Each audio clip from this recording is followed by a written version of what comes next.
बढ़ाने पड़ेंगे।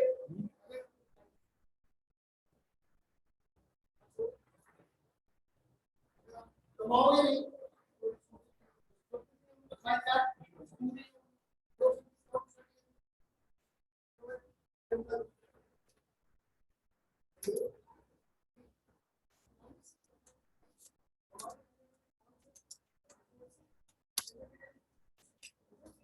आप लोग कमाओ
जॉब करेंगे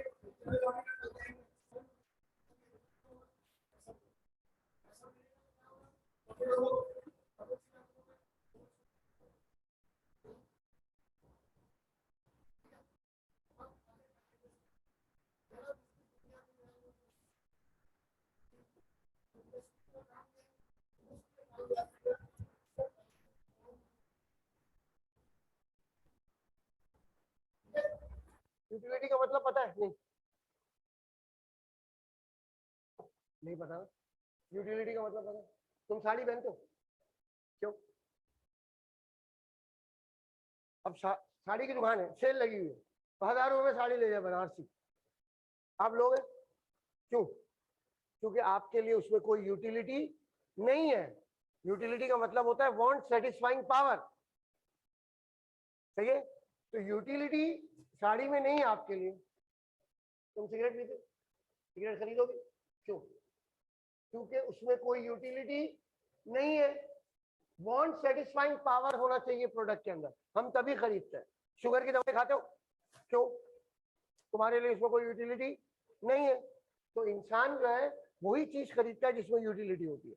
इंडस्ट्री का काम है यूटिलिटी क्रिएट करना। यूटिलिटी कैसे क्रिएट होती है? सेटिस्फेक्शन पावर कैसे आता है? दरख्त की लकड़ी, मैंने एक दरख्त लिया बड़ा सा, कटवा के ठीक है शहीद को भेज दिया, पूरे मोहल्ले वाले बोलेंगे अबे ये कौन पागल है, क्या भेज दिया इसने, ये दरख्त का क्या करेगा? लेकिन अगर उसी दरख्त की शक्ल बदल के एक अच्छी सी तो काम की होगी कि नहीं होगी? तो किया क्या इसने इंडस्ट्री में? सिर्फ शक्ल बदलनी। इंडस्ट्री का काम क्या है? शक्ल बदलना। तो ये शक्ल बदलने का काम है इंडस्ट्री का। शक्ल बदलने से उसमें पावर आ गया सेटिस्फेक्शन का। लकड़ी का जो दरख्त था उसमें कोई सेटिस्फेक्शन पावर नहीं है, लेकिन उसकी शक्ल चेंज करके टेबल बना दिया तो टेबल में सेटिस्फेक्शन पावर है। आप उस पर कई काम कर सकते हैं, घर में डाइनिंग टेबल बना सकते हैं, राइटिंग टेबल बना सकते हैं, कंप्यूटर टेबल बना सकते हैं, जो दिल क्या कर सकते हैं। अब समझे? तो शक्ल बदल, इंसान सिर्फ शक्ल बदल सकता है। ना लकड़ी इंसान ने बनाई है, ना लोहा इंसान ने बनाया, ना एल्यूमिनियम इंसान ने बनाया, ना जिंक इंसान ने बनाया, ना कॉटन इंसान ने, कोई चीज इंसान ने नहीं बनाई। सारी चीजें अल्लाह ताला ने बनाई। हमने सिर्फ क्या किया? उसकी शक्ल बदल दी। शक्ल बदलने से क्या हो गया? उसके अंदर यूटिलिटी आ गई। यूटिलिटी का मतलब वांट सेटिस्फाइंग पावर। सही है? कॉटन जो उगता है एग्रीकल्चर में किसी काम का नहीं होता, लेकिन वही कॉटन जब धागा बनता है, उससे कपड़ा बनता है, तो वो कपड़ा, उसमें सेटिस्फेक्शन पावर होती है। ठीक है, तो अब अगर साड़ी बन गई तो औरतों के लिए सेटिस्फेक्शन पावर है। ठीक है, शेरवानी बनेगी तो आदमी बनेगा। ठीक, ऐसे ही। तो बिजनेस का काम, इंडस्ट्री का काम है चीजों की शक्ल बदलना ताकि उसमें यूटिलिटी आ जाए। अच्छा, अब इंडस्ट्री की टाइप्स क्या है देखो। एक्सट्रैक्टिव इंडस्ट्री, इसका काम है जमीन के अंदर से चीजें निकालना। अब पेट्रोल जो निकलता है काला, काला ऑयल होता है, काला सोना कहते हैं इसको मार्केट में, किसी काम का नहीं है आपके, सिवाय कपड़े गंदे करने का कुछ नहीं कर सकता। लेकिन इसी एक्सट्रैक्टिव इंडस्ट्री क्या करती है, इसकी शक्ल चेंज कर निकाला और इसको प्योर किया। इसमें से high octane, jet fuel, petrol, diesel, charcoal, Whitman, पता नहीं क्या कुछ निकलता। और जब वो सारी चीजें निकाली तो वो हमारे काम की हो गई। Petrol, high octane, jet fuel जो जहाजों में डाला जाता है, सही है, डीजल, दामड़ जिससे रोड बनती, ये सारी चीजें फिर हमारे काम की हो जाए। ठीक, जेनेटिक इंडस्ट्री का काम क्या है, बेटर फ्रूट्स, बेटर क्रॉप्स, क्या क्रिएट करना है, better food, better crops, out off season food. Mango सर्दी में उगा सकते हैं या नहीं उगा सकते, काम कर रहे हैं वो, इसमें वो काम कर रहे हैं। देखो गाजर जो है, लाल गाजर आती है जब मौसम गाजर का होता है, जब नहीं होता तो भी गाजर आती है, लेकिन वो हल्की सी येलो टाइप कलर की होती है। उगा रहे हैं, कोशिश कर रहे हैं, ग्रीन हाउस इफेक्ट और पता नहीं क्या क्या स्टडी कर रहे हैं। तो जेनेटिक इंडस्ट्री का, अच्छा, जो जानवर है बेहतरीन सेहतमंद जानवर होना चाहिए जिसको हम खाते हैं। ठीक है, लेकिन ये लोगों ने क्या किया, जेनेटिक इंडस्ट्री को ज्यादा स्टडी करते करते ये पहुंच गए क्लोनिंग तक। तो मेरे जैसा एक सरसफर और होना चाहिए। ठीक है, पूरी दुनिया के यहूदी, मुसलमान, हिंदू, बुद्धिस्ट सारे आलिमों ने, बड़ी दुनिया के, उनको कहा खबरदार अब ये इसको छेड़ना नहीं, ये जीन्स को छेड़ने की जरूरत नहीं है, ह्यूमन डीएनए को छेड़ने की जरूरत नहीं है। सही है, पूरी दुनिया से। लेकिन मुझे लग रहा है ये अंडर द टेबल कहीं ना कहीं कुछ ना कुछ कर रहे हैं। ठीक है, तो बेसिक काम क्या था कि बेहतरीन एनिमल प्रोड्यूस, बेहतरीन फूड, बेहतरीन क्रॉप्स। ठीक है, अब हमारे यहाँ जो केले मिलते हैं वो दर्जन के हिसाब से मिलते हैं। फार ईस्ट में आप चले जाए, थाईलैंड वगैरह, वह किलो के हिसाब से मिलते हैं। पक्का जो केला होता है अच्छा खाने वाला वो 5 किलो का होता है, एक केला। बेहतरीन हो रहा है ना। ऑस्ट्रेलिया में इतना बड़ा चावल का दाना उगाया है, जेनेटिक इंडस्ट्री। सही है, आपकी चिकन जो व्हाइट चिकन आ रही है, ये असली मुर्गी थोड़ी है, ये तो सारी जेनेटिक इंडस्ट्री की पैदावार है। सही है, मुर्गी को इंजेक्शन लगाते हैं, सुबह अंडा तैयार, पता नहीं क्या इन्होंने सिस्टम बनाया हुआ। ठीक है, खैर जेनेटिक इंडस्ट्री, और इस पे काम हो रहा है और ये तबाही की तरफ भी जा रहा है। जेनेटिक इंडस्ट्री से बहुत सारे फायदे भी हो रहे हैं। देखो बायोनिक आई बना ली इन्होंने, बायोनिक आई पढ़ा क्या, किसी अंधे को लगाते, वो बच्चा जो पैदाइशी अंधा है, माँ के पेट से अंधा पैदा हुआ है, उसको लगा दे, वो देखना शुरू कर दे, काम हो रहा है। खैर, कंस्ट्रक्टिव इंडस्ट्री तो हमें पता है, building, road, underpass, flyover, dams, barrages, ये बना रहे। मैन्युफैक्चरिंग इंडस्ट्री का क्या काम है, पाक सुजुकी क्या बना रहा है, बेवकूफ बना रहा है। देखो टायर जनरल बना के दे रहा है, रेडिएटर ऑलविन बना के दे रहा है, बल्ब फिलामेंट टंगस्टन बना के दे रहा है, फोम ट्यूरिया का लगा हुआ है, कलर आईसीआई का है, ठीक है, ग्लास निपॉन का है। सही है, बॉडी पाकिस्तान स्टील से ले रहे हैं। सही है, तो खुद ने क्या बनाया, सिर्फ उसको असेंबल किया, असेंबल किया, इसकी शक्ल चेंज कर दी ना, टायरों को सबको जोड़ जाड़ के उन्होंने गाड़ी बना दी, आप मेहरान चला रहे बैठ के, ये मैन्युफैक्चरिंग। समझ गए, धागा लिया, कपड़ा बना दिया, कपड़े से शर्ट बना दिया, साड़ी बना दी, गरारा शरारा। सही है, हो गया काम, टी शर्ट, जीन्स। तो ये मैन्युफैक्चरिंग का ये काम, समझ गए। केमिकल्स लिए, कॉन्स्टेंट पैनाडोल बना दी, खाओ पैनाडोल। हम लोग तो बंटीज की तरह खाते हैं पाकिस्तान में पैनाडोल। सही है, जैसे बंटीज खाई जाती है चॉकलेट, M&Ms, ऐसे हम लोग जो है वो कॉन्स्टेंट खाते हैं पैनाडोल। ठीक है, इसे पॉलिफर, ये वेलकम केमिकल्स मिक्स किया, पॉलीफ्लेक्स मारा, भाई ये मैन्युफैक्चरिंग। ठीक है। अच्छा, प्रोफेशन में क्या होता है? प्रोफेशन के लिए जरूरी होता है तालीम हासिल करना।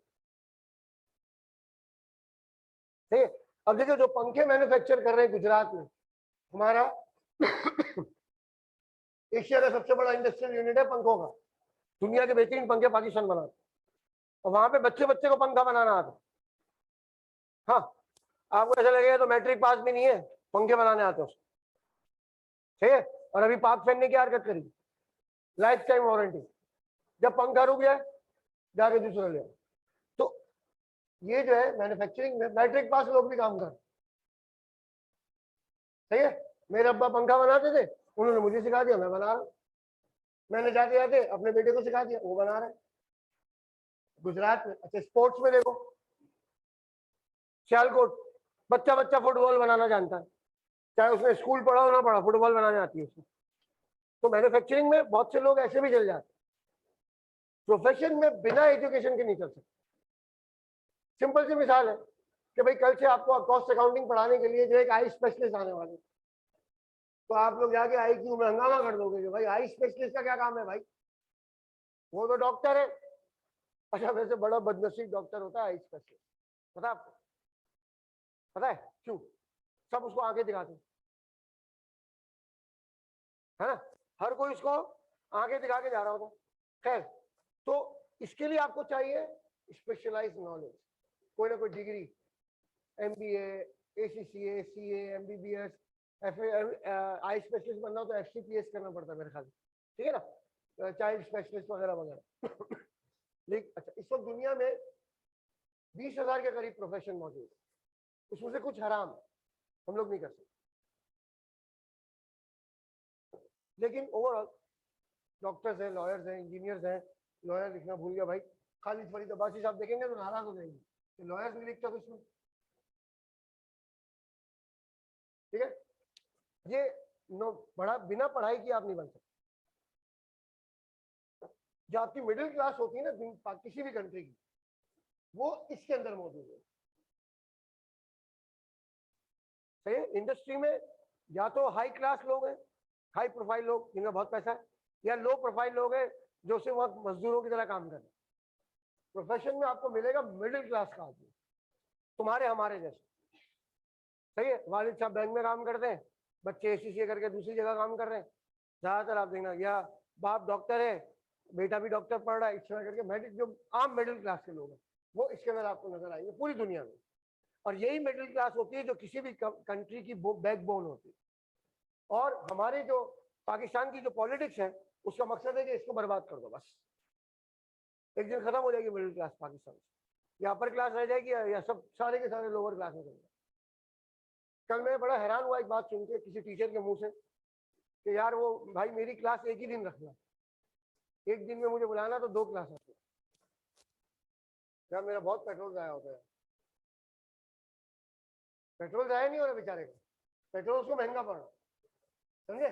अच्छा, मेरा मसला ये है कि मैं तो बिल्कुल करीब ही रहता हूँ, अगर मैं आधे घंटे पहले निकल जाऊँ, 15 मिनट पहले निकल जाऊँ तो मैं वॉक करके आ जाऊँ, मुझे तो प्रॉब्लम ही नहीं। मैंने कभी किसी को बोला आज क्लास है आ जाओ, मैंने IQ में 2 दफा क्लास ली, सुबह भी ली भी दोपहर को भी ली, गए घर पे खाना वाना खाया, नमाज पढ़ी, फिर आ गए। तो घर करीब है, गाड़ी में चलाता नहीं, मुझे गाड़ी चलाने से फ्रस्ट्रेशन होती है। अबे जहाँ देखो खड़ी आ गए यार, ये ट्रैफिक फंस गया इधर। उस दिन ये यहाँ से निकला IQ से, तो इलेक्ट्रिक होकर गाड़ियाँ खड़ी हुई थी और बदतरीन ट्रैफिक जैम। मैं सामने फुटपाथ पे बाइक चढ़ाई, वो वाले रोड पे उतरा, शू करके निकल गया। मैंने कहा भाड़ में जाओ, अब मुझसे नहीं चलती गाड़ी यार, मैं गाड़ी चलाता हूँ हाईवे पे चला सुकून से। कराची में शहर यार, मैं छुट्टी के दिन गाड़ी निकाली, मुझे चिढ़ आती यार गाड़ी चलाने, है ना।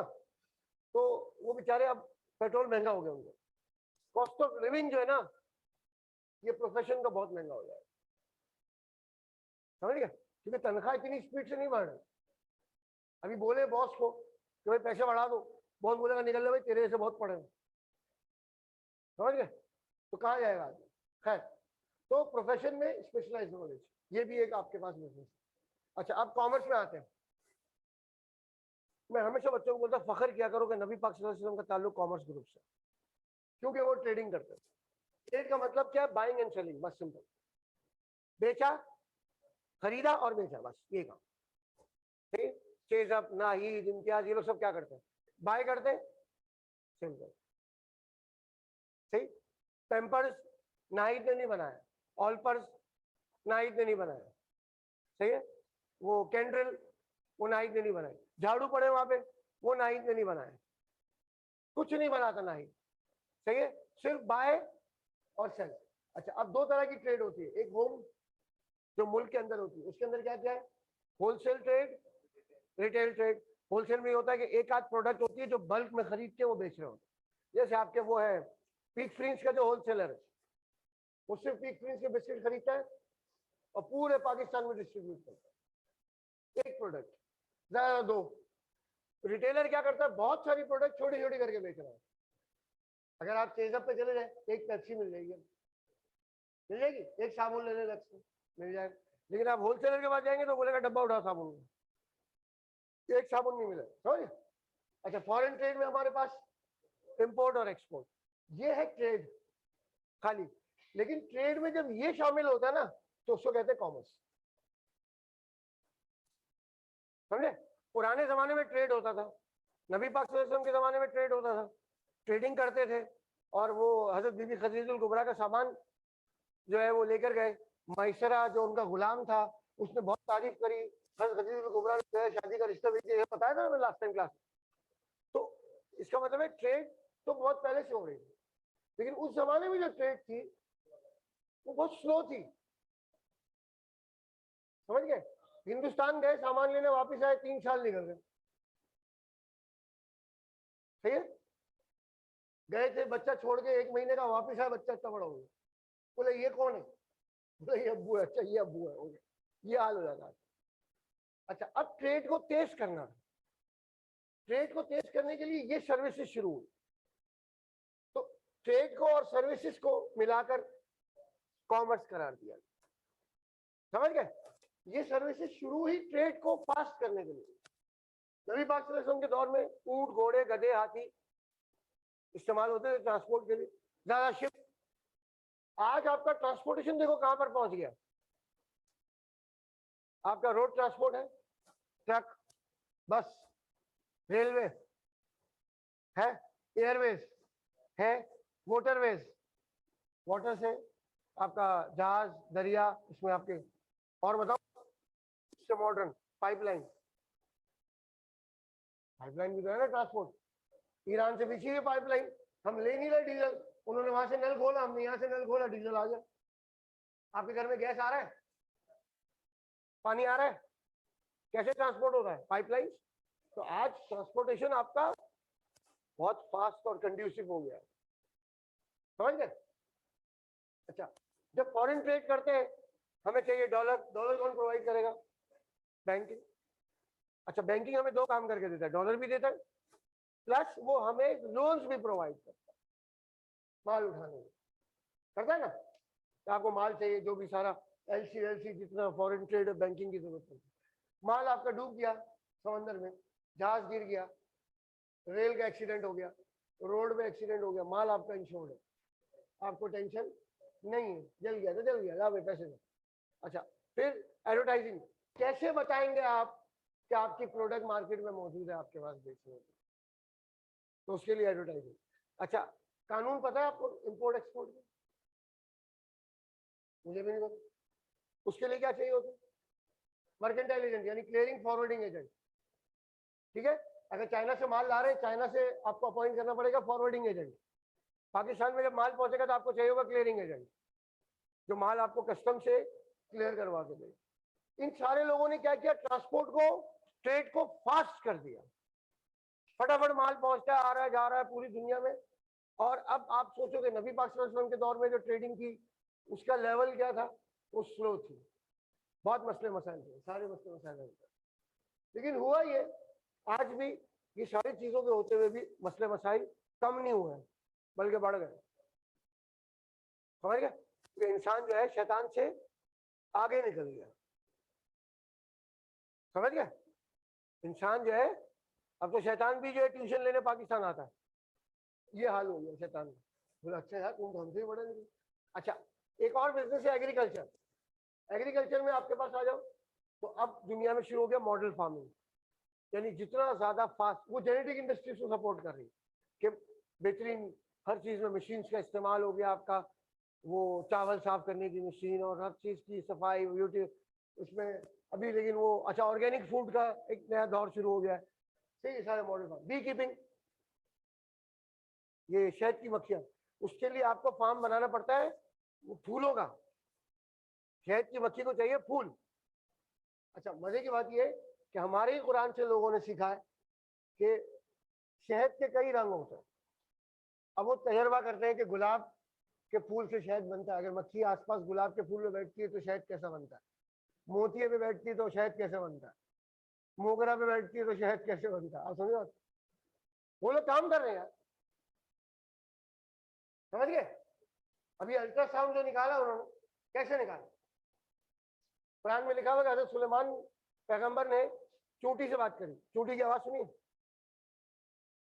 तो बात कैसे करी, इसका मतलब चूंटी की आवाज होती, हमें सुनाई नहीं देती, वो सर्च रिसर्च पे निकल गए, वो हमसे आगे निकल गए, हमारी किताबों से सीख के वो साले आज हमसे आगे निकल गए कि यार चूंटी से बात करी तो चूंटी की आवाज तो हमने सुनी नहीं। तो बचला इंसान के कान जो है एक खास फ्रीक्वेंसी की आवाज सुन सकते हैं, उससे नीचे नहीं उससे ऊपर नहीं। ठीक है, तो उन्होंने बी कीपिंग में बड़ा काम किया। अगर कभी मौका मिले तो गूगल पे इसको सर्च करना, पाकिस्तान में इसका शहद मिलता है लेकिन महंगा बहुत है। शहद का नाम है लैंगनीज, समझ गए, लैंगनीज वाले क्या रिसर्च करते हैं यार, क्या फार्मिंग करते हैं बी कीपिंग। लाइव स्टॉक, अच्छा हमारे मुल्क में जो है, पाकिस्तान जैसे मुल्क में चूंकि इस्लामिक कंट्री है, हमारे लाइव स्टॉक की इसलिए वैल्यू बहुत ज्यादा है कि बकरा ईद होती है हमारे यहाँ, होती है ना, तो भाई बकरे चाहिए, गाय बैल, अब तो ऊंट भी आ गए। हाँ पहले होता था कि इतने ऊंट कुर्बान नहीं होते थे कराची में, गाय और बकरे। ठीक है, अब जो है बहुत से ऐसे मुसलमानों में ऐसे लोग हैं जो पसंद करते हैं ऊंट की कुर्बानी। ऊंट की कुर्बानी अब बढ़ गई है कराची, पहले इतनी नहीं होती। पहले लोग नासोबाद जाते थे ईदगाह ग्राउंड में कुर्बानी देखने के लिए, ऊंट की तीसरे दिन होती है। अब जो है वो हर जगह होने लगी, आराम से लोग ऊंट खरीदने लगे। तो ये भी, तो लाइव स्टॉक हमारा। अच्छा बाहर के मुल्कों में चूंकि वो सुअर बहुत खाते हैं, असली सुअर की बात कर रहा हूँ, कुछ सुअर होते हैं जो लगते नहीं है सुअर और सुअर होता है, उनकी बात नहीं कर रहा, सुअर की बात कर रहा हूँ। तो लाइव स्टॉक में बाहर के मुल्कों में सुअर बहुत अच्छा है। जानवरों में सबसे ज्यादा लजीज जो जानवर है वो सुअर है। हाँ बहुत टेस्टी होता है, याद रखना जितना गलीज उतना लजीज, ये रूल याद रखें। तो खैर वो लाइव स्टॉक में वहां सुअर भी पालते हैं, पालने तो हमारे लाइव स्टॉक में ज्यादातर गाय बैल बकरे ऊंट ये चीजें होती है, दुम्बा। अच्छा फिशिंग हमारे पास दो तरीके से होती है, एक फ्रेश वाटर फिशिंग होती है, एक मरीन वाटर फिशिंग होती है। फ्रेश वाटर यानी दरिया की मछली, मरीन वाटर यानी समंदर की मछली। अब कितना काम है देखो दुनिया में करने, समझ गए, इसी तस्वीर खींच लो याद रहेगा तुम्हें, सबसे बेस्ट काम। हाँ आजकल मोबाइल का दौर है, तस्वीर खींच लो बस। ठीक है, तो क्या हुआ, हमें ये पता चल गया कि भाई इंडस्ट्रीज बिजनेसेस के टाइप्स क्या होते हैं, क्या चीजें होती हैं।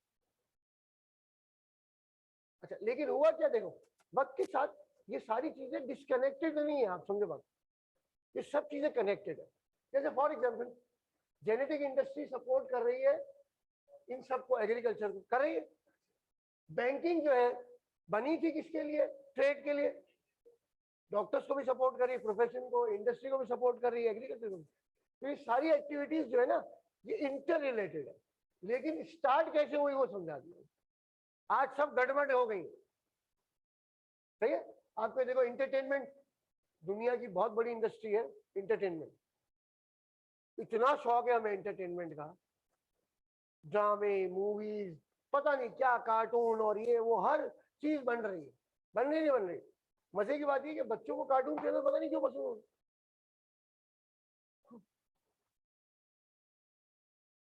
मेरे घर में दो दो एलसीडी लगे हुए, एक पे हर वक्त तारक मेहता चलता था क्योंकि मेरी बेटी थोड़ी बड़ी हो गई थी, वो तारक मेहता देखती, और दूसरे पे हर वक्त कार्टून चलता रहता। हाँ हम लोग को न्यूज देखनी होती है तो हम मोबाइल पे देखते थे यूट्यूब पे, ARY लाइव, क्योंकि बच्चे चैनल चेंज ही नहीं कर, हर वक्त कार्टून और बेन 10। तो मेरा बेटा तो बेन 10 देख के बड़ा हो, कपड़े भी बेन 10, जूते भी बेन 10 के, बैग भी बेन 10, हर जो चीज लेगा बेन 10। ईद के दिन भी बेन 10 पहन के घूम रहा है। अबे भाई सलवार कमीज नहीं, बेन 10। वो बड़ा मजा आ रहा है कार्टून। घड़ी भी अच्छी ली थी स्टाइलिश बेन 10 की, पता नहीं क्या है यार। तो बच्चे जो है बड़ा अट्रैक्ट होते हैं चीजें। तो इंटरटेनमेंट भी बहुत बड़ा प्रोफेशन है। तो ये सारी चीजें एक दूसरे से इंटरकनेक्टेड है, कोई भी डिस्कनेक्टेड नहीं है। अब फर्ज करो कि अगर ये कॉटन ना होगा, अगर कॉटन नहीं होगा तो मैन्युफैक्चर क्या करेगा, कपड़ा कैसे बनेगा? ये सब एक दूसरे से रिलेटेड, एक दूसरे पे इंटरडिपेंडेंट है। समझ आ गया? ठीक है। अच्छा, अब होता क्या है पब्लिक सेक्टर में, क्या होता है अगर ये बिजनेसेस पब्लिक गवर्नमेंट के हाथ में आते हैं सारे, तो फिर so proprietorship, partnership, joint stock company नजर नहीं आएगी, सब कॉर्पोरेशन बन जाएगी। सही है, मूल का बेड़ा गर्क हो जाए। ठीक है, रशिया के साथ क्या हुआ, लोग बोर हो गए, यानी आपके पास कोई डिसीजन ही नहीं है। सही, रोटी कपड़ा मकान सब कुछ आपको मिल रहा है गवर्नमेंट की तरफ से, लेकिन आपकी अपनी कोई मर्जी नहीं है। समझ आई? इसको लॉयर बनना है तो बोले नहीं तो डॉक्टर बन, और मुझे नहीं बनना डॉक्टर, जो गवर्नमेंट बोलेगी करना पड़ेगा। समझ? तो वो लोग हो गए बोर। अच्छा, अमेरिका वगैरह जो जिनके अंदर प्राइवेट सेक्टर बड़ा है, अब तो वो भी मिक्स है, मैंने बता दिया, अब कोई प्योर नहीं। वहां पे क्या है, आपके पास ये फ्रीडम है, आपको जहां अच्छा लगे आप जो काम करना चाहते हैं, आपको कोई टेंशन नहीं। तो पब्लिक सेक्टर में क्या है, जो गवर्नमेंट बोलेगी वो करना पड़ेगा। समझ आई बात? तो अभी जैसे फॉर एग्जाम्पल पेट्रोल लेते, पेट्रोल जो है उसमें कितनी कंपनीज काम कर रही है पाकिस्तान में, बाइको, टोटल, शेल, पीएसओ, अटक सीमेंट, अटक पेट्रोलियम, और पता नहीं कौन कौन। पेट्रोल सस्ता क्यों नहीं हो रहा? क्योंकि वो पब्लिक सेक्टर में गवर्नमेंट जो प्राइस बोलती है वो बेचना पड़ता है। मोबाइल फोन का क्या हाल हो गया, मेरा नंबर 4,500 रुपए की सिम ली थी मैंने, आज सिम का क्या हाल है, फ्री सिम 200 का बैलेंस। ऐसे ही तो ये कैसे हुआ? ये प्राइवेट सेक्टर में होता है कंपटीशन, तो कोई कंपटीशन नहीं होता। अच्छा, अब प्राइवेट सेक्टर में क्या होता है, लोग मूव करते हैं इनोवेशन के साथ, नई चीज लेकर आते हैं, वहां गवर्नमेंट बनाने नहीं देती। समझे? यानी यहाँ पर प्राइवेट सेक्टर में जो एंटरप्रेन्योर होता है, जो बिजनेसमैन होता है, वो इस सोचता है क्या नई चीज बनाऊं, नए खाने, नई इक्विपमेंट्स, नई मशीनरी, नए कपड़े, नए स्टाइल, ताकि लोग अट्रैक्ट हो। तो जो उसमें नई चीज लेकर आता है वो हिट हो जाता है, हो जाता है। बात समझ रहे हो? क्योंकि प्राइवेट सेक्टर में क्या होता है, कंपटीशन। तो यहाँ पे बिजनेसमैन को पता है कि जो आदमी इनोवेशन नहीं करेगा, मॉडिफिकेशन नहीं करेगा, वो पीछे रह जाएगा। आपके टूथपेस्ट में नमक है, याद आया? अब फॉरन, अच्छा फिर उसमें नमक और लीमू है, अबे बार बार क्यों चेंज कर रहे हो? क्योंकि सामने दूसरे, हाँ, सामने दूसरा बंदा बैठा हुआ, वो कुछ और लेकर आ जाएगा टूथपेस्ट में, उससे क्या हो रहा है, कंपटीशन हो रहा है, नई नई प्रोडक्ट्स आ रही है, इनोवेशन। अब वो चारकोल वाला ले आए टूथपेस्ट, और दांत आपके वाइट हो जाएंगे। आया समझ? तो कहने का मतलब ये कि प्राइवेट सेक्टर के अंदर सबसे मजेदार चीज होती है competition, innovation, modification. Public sector में क्या होता है, जो चल रहा है बस चल रहा है, सरकार जो बोलेगी वो बने। समझे? चश्मे ले आए, एक शेक फ्रेम, सन ग्लासेस, एसी, जितनी चीजें आप देख रहे हैं, कुछ ना कुछ वो तब्दीलियां वक्त के साथ करते जा रहे हैं और लोगों को एक से एक बेहतरीन चीज देने की कोशिश कर रहे हैं ना। तो प्राइवेट सेक्टर में ये फायदा है, कंपटीशन होता है, इनोवेशन होता है। पब्लिक सेक्टर में गवर्नमेंट बस ये बनाओ, पैसे जाए मत लो, कंपटीशन नहीं होगा, समझ गए? सब कुछ गवर्नमेंट का। तो वहां पे क्या हुआ, लोग बोर हो गए, जिंदगी जो है रूटीन में आ गई। इंसान रूटीन की जिंदगी नहीं गुजार सकता, जानवर थोड़ी है, ना मशीन है। हमें भी चेंज चाहिए, चाहिए ना, यूनिक लगना, अच्छा लगना, अच्छी चीजें पहनना, ये हमारा राइट है। अब जा रहे हैं 4 तरह के जूते, 4 तरह के कपड़े, सब गवर्नमेंट यार तो मजा ही नहीं आ रहा, शो क्या मारेंगे, सबके पास एक जैसे फोन है, तो वहां बोरियत हो गया, कोई तब्दीली नहीं, जैसा है बस चल रहा है। यहाँ पर ये होता है कि कंपटीशन होता है, हर आदमी को डर लगता है यार कॉम्पिटिटर खा जाएगा। शान और नेशनल इनकी चलती रहती है, कोक और पेप्सी इनकी चलती रहती है आपस में, सही है। इसी तरह टूथपेस्ट आप देखो, साबुन में देख लो, फेस वॉश, दूध में ऑलपर्स और ये मिल्क पैक, इनके बीच में कंपटीशन चलता रहता है। ये सारी चीजें जो है वो क्या करती है, बिजनेसमैन को जगा के रखती है कि यार हमें कुछ करना है, वरना सामने वाला साला मार्केट ले जाएगा, है कि नहीं, सही है। हम कुछ ना कुछ चेंजेस, नई नई चीजें, पैकिंग फलाना ढिमकाना करते रहेंगे, ये इसके अंदर, ठीक है। तो मैंने बेसिक समझा दिया, ये अब आपके दिमाग से निकलना नहीं चाहिए, ठीक है। अच्छा जनाब, अब अगर हम, अच्छा इसको बिठा दूं, चलो एक कहानी सुना दो।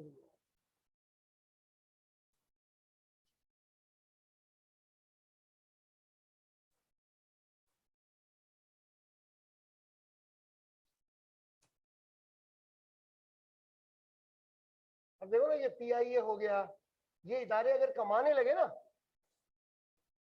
ये इदारे कमा कहाँ रहे, कमा रहे, वो नुकसान में जा रहे सारे, क्योंकि इसमें होता ही, इसमें सियासी पॉलिटिकल इंटरफेरेंस बहुत होता है, सही है।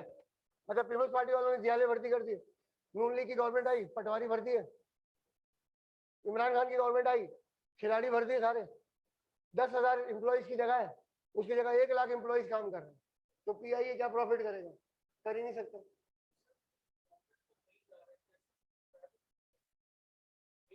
यार नवाज शरीफ साहब यही कर रहे हैं कि प्राइवेटाइज कर दो यार, कुछ तो कमा के देंगे, समझे। लेकिन हमारे मुल्क में जो है बहुत सारे मसले मसाइल और भी हैं, बहुत सारे लोग ये कहते हैं कि यार ये गवर्नमेंट सेक्टर से जाना नहीं चाहिए प्राइवेट सेक्टर। जब मोहतरमा बेनजीर भुट्टो आई थी ना पहली बार, जब वजीर आजम बनी थी, तो उन्होंने सबसे पहले जो है ना बैंक्स को प्राइवेटाइज कर दिया। 5 बैंक होते थे पाकिस्तान में, हबीब बैंक, हबीब, UBL, allied bank, national bank और मुस्लिम कमर्शियल बैंक। सबसे पहले MCB प्राइवेट कर दिया था, फिर उन्होंने हबीब बैंक को प्राइवेट करने की कोशिश करी, तो जो हबीब बैंक के असल मालिक थे उनको बोला यार ये ले लो, आप हमसे खरीद लो वापस। तो हमीद सेठ उस वक्त जिंदा थे, आप बैंकल हबीब में जाएंगे ना, हमीद सेठ की तस्वीर लगी हुई, 4 सेठ होगी उसमें, हमीद सेठ की भी तस्वीर लगी। हमीद सेठ जो है उन्होंने मना कर दी, बेनजीर, बोला हबीब बैंक नहीं चाहिए, ये तुम लोग रखो, तुम लोगों ने कचरा कर दिया हमारे बैंक का। हाँ अपने बैंक खोलना चाहते हैं, बेनजीर ने कहा खोलो, उन्होंने फिर बैंकल हबीब खोल ली। जो असल HBL के मालिक थे उन्होंने बैंकल हबीब खोल ली, और HBL खरीद लिया प्रिंस करीम आगा खान, ये सो आगा खान फाउंडेशन के पास चला, क्योंकि और तो या तो हबीब ग्रुप वापस खरीदता या प्रिंस करीम आगा खान खरीद सकते थे, और तो किसी के पास तो पैसे ही नहीं आया। HBL सबसे बड़ा बैंक था मालिक, उन्होंने बैंकल हबीब खोल लिया, HBL आगा खान के पास चला गया, फिर UBL चला गया, लाइट बैंक, अभी सिर्फ नेशनल बैंक गवर्नमेंट के पास है, यानी वो कॉर्पोरेशन है। क्या हाल है नेशनल बैंक का आप देखो, मनहूस तरीन बैंक है, कई ब्रांचों में AC नहीं है, लोग लाइनें लगा लगा के खड़े हैं पागलों के। हाँ आप प्राइवेट बैंक में जाए, आपको ऐसा मजा है, AC लगा हुआ, कूल माहौल। हाँ वो लड़की आई मुझे कह रही मैं ही हेल्प यू, मैं तो भूल ही गया बैंक में गया किस लिए था। हाँ तो जबरदस्त सर्विस, मेरा कार्ड ब्लॉक हो गया था ATM में, 6 दफा फोन आया मुझे, सर कार्ड मिल गया, सर मसला तो नहीं है, सर कोई प्रॉब्लम तो नहीं हुई, आपने दोबारा ट्रांजेक्शन करके देगी, 6 जगह से कॉल आई थी। प्राइवेट बैंक का हाल। तो असल ये है कि इस वक्त जो है हमें प्राइवेटाइज कर देना चाहिए। भुट्टो साहब ने उसको जब नेशनलाइज किया था, नेशनलाइज भुट्टो साहब ने किया था, उस वक्त वो दौर में नेशनलाइजेशन शायद बेहतर होगा मुल्क के यहाँ। खैर मुझे नहीं पता, मैं तो 4 साल का था जब भुट्टो साहब को जो लटकाया बेचारा फांसी पे, तो मैं 4 साल का था, मुझे नहीं पता उस वक्त क्या सिस्टम था। बहरहाल मोहतरमा बेनजीर भुट्टो ने आके, क्योंकि उनको ये आइडिया होगा कि जितने नेशनलाइजेशन में क्या हुआ, पब्लिक सेक्टर कॉर्पोरेशन जो है कोई प्रॉफिट नहीं कर रही, नुकसान ही नुकसान कर रही है पाकिस्तान।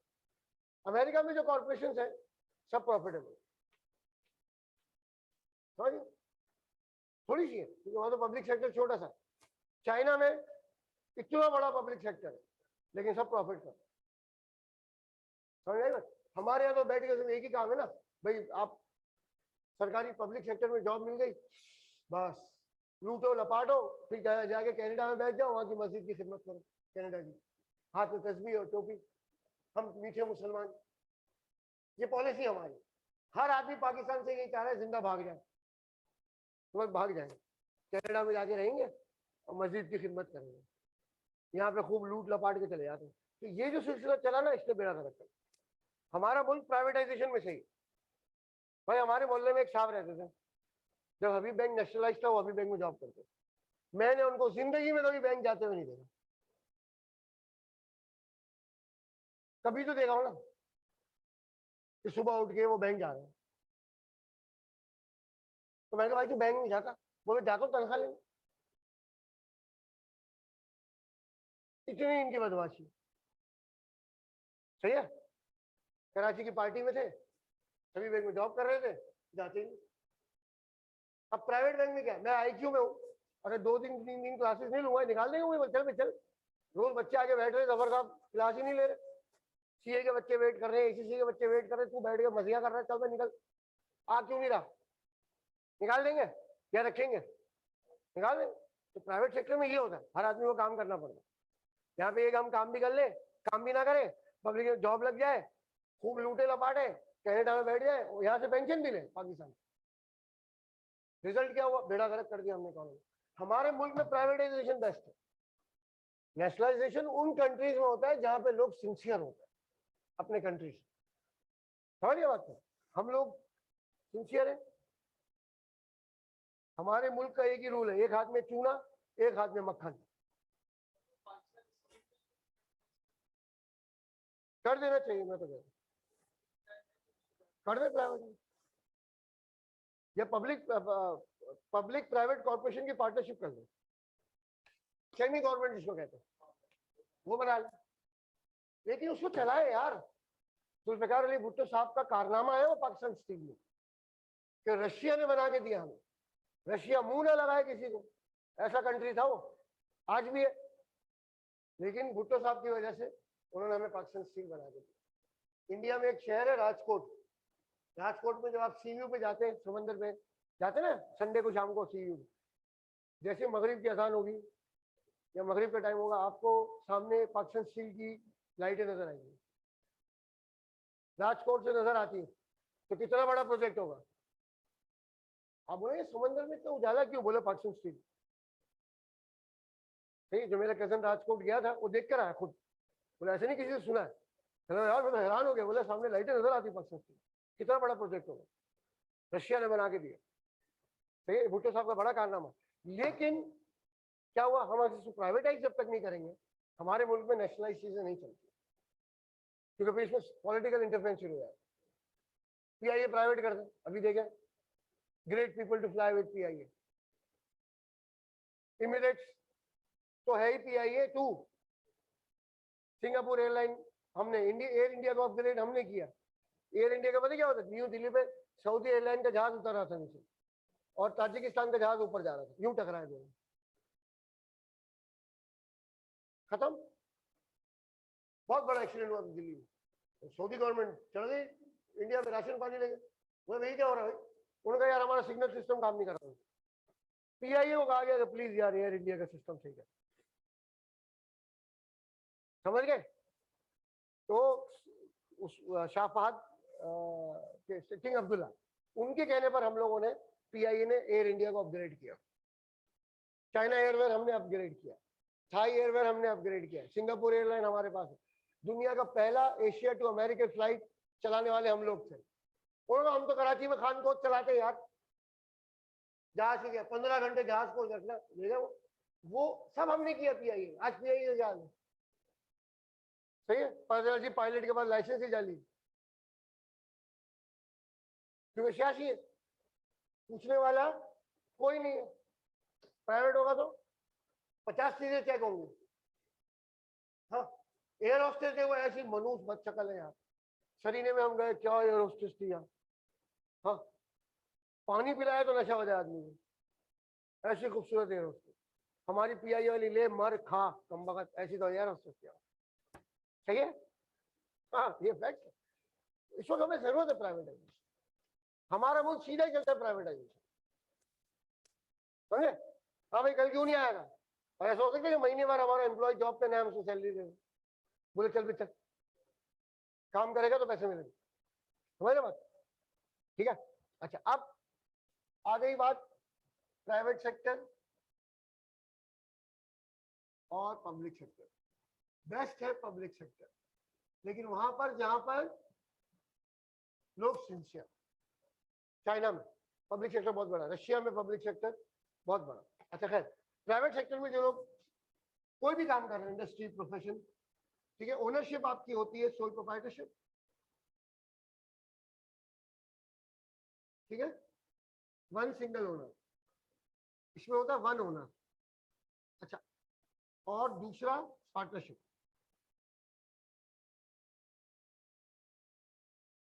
अच्छा इसके अंदर होते हैं 2 से 20 पार्टनर, ठीक है, 2 से 20 पार्टनर्स होते हैं इसके अंदर, ठीक। अच्छा तीसरा इसके अंदर है जॉइंट स्टॉक कंपनीज।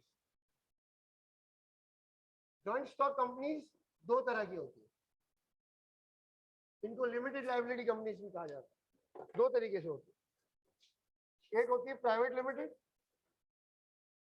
और एक होती है पब्लिक लिमिटेड, यानी सिर्फ लिमिटेड। प्राइवेट लिमिटेड के साथ प्राइवेट का वर्ड लगाना जरूरी होता है, ठीक है। चौथा इसके अंदर होता है कोऑपरेटिव, ठीक ठीक, सही है। अच्छा, और एनजीओ, नॉन गवर्नमेंट ऑर्गेनाइजेशन, इनका काम क्या होता है? ये वेलफेयर के लिए होते हैं, इसको खैर बाद में डिस्कस करें।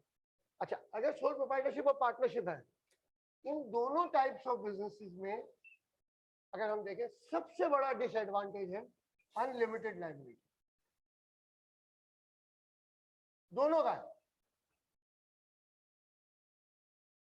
ठीक है।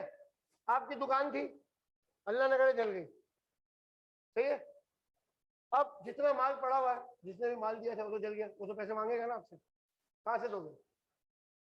तो अपना घर बेचो, गाड़ी बेचो, बंगला बेचो, जेवर बेचो, कुछ भी बेचो, लेकिन पैसा पूरा दो।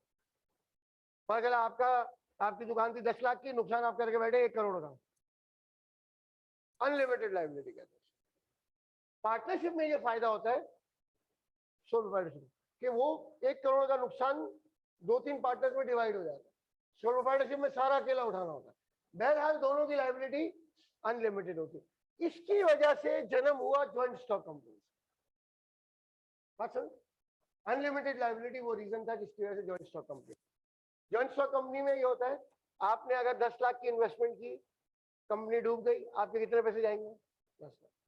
कोई नहीं बोलेगा घर बेचो, गाड़ी बेचो, बंगला बेचो, जेवर बेचो और हमें पैसे दो, ये आपको कोई नहीं बोलेगा, कभी भी नहीं बोलेगा, समझिए बात को, ठीक है। तो जॉइंट स्टॉक कंपनीज का जो जन्म हुआ है, उसका मेन रीजन है unlimited liability of these 2 businesses. Advantages अपनी जगह, पार्टनरशिप के, सोल प्रोप्राइटरशिप के डिसएडवांटेजेस अपनी जगह, बस ये डिसएडवांटेज जिसकी वजह से जॉइंट स्टॉक कंपनी बनी। प्राइवेट लिमिटेड कंपनी में होता है कि शेयर होल्डर ज्यादातर आपके फैमिली के लोग होते हैं या फ्रेंड्स होते हैं, और पब्लिक लिमिटेड का मतलब होता है कोई भी पाकिस्तानी,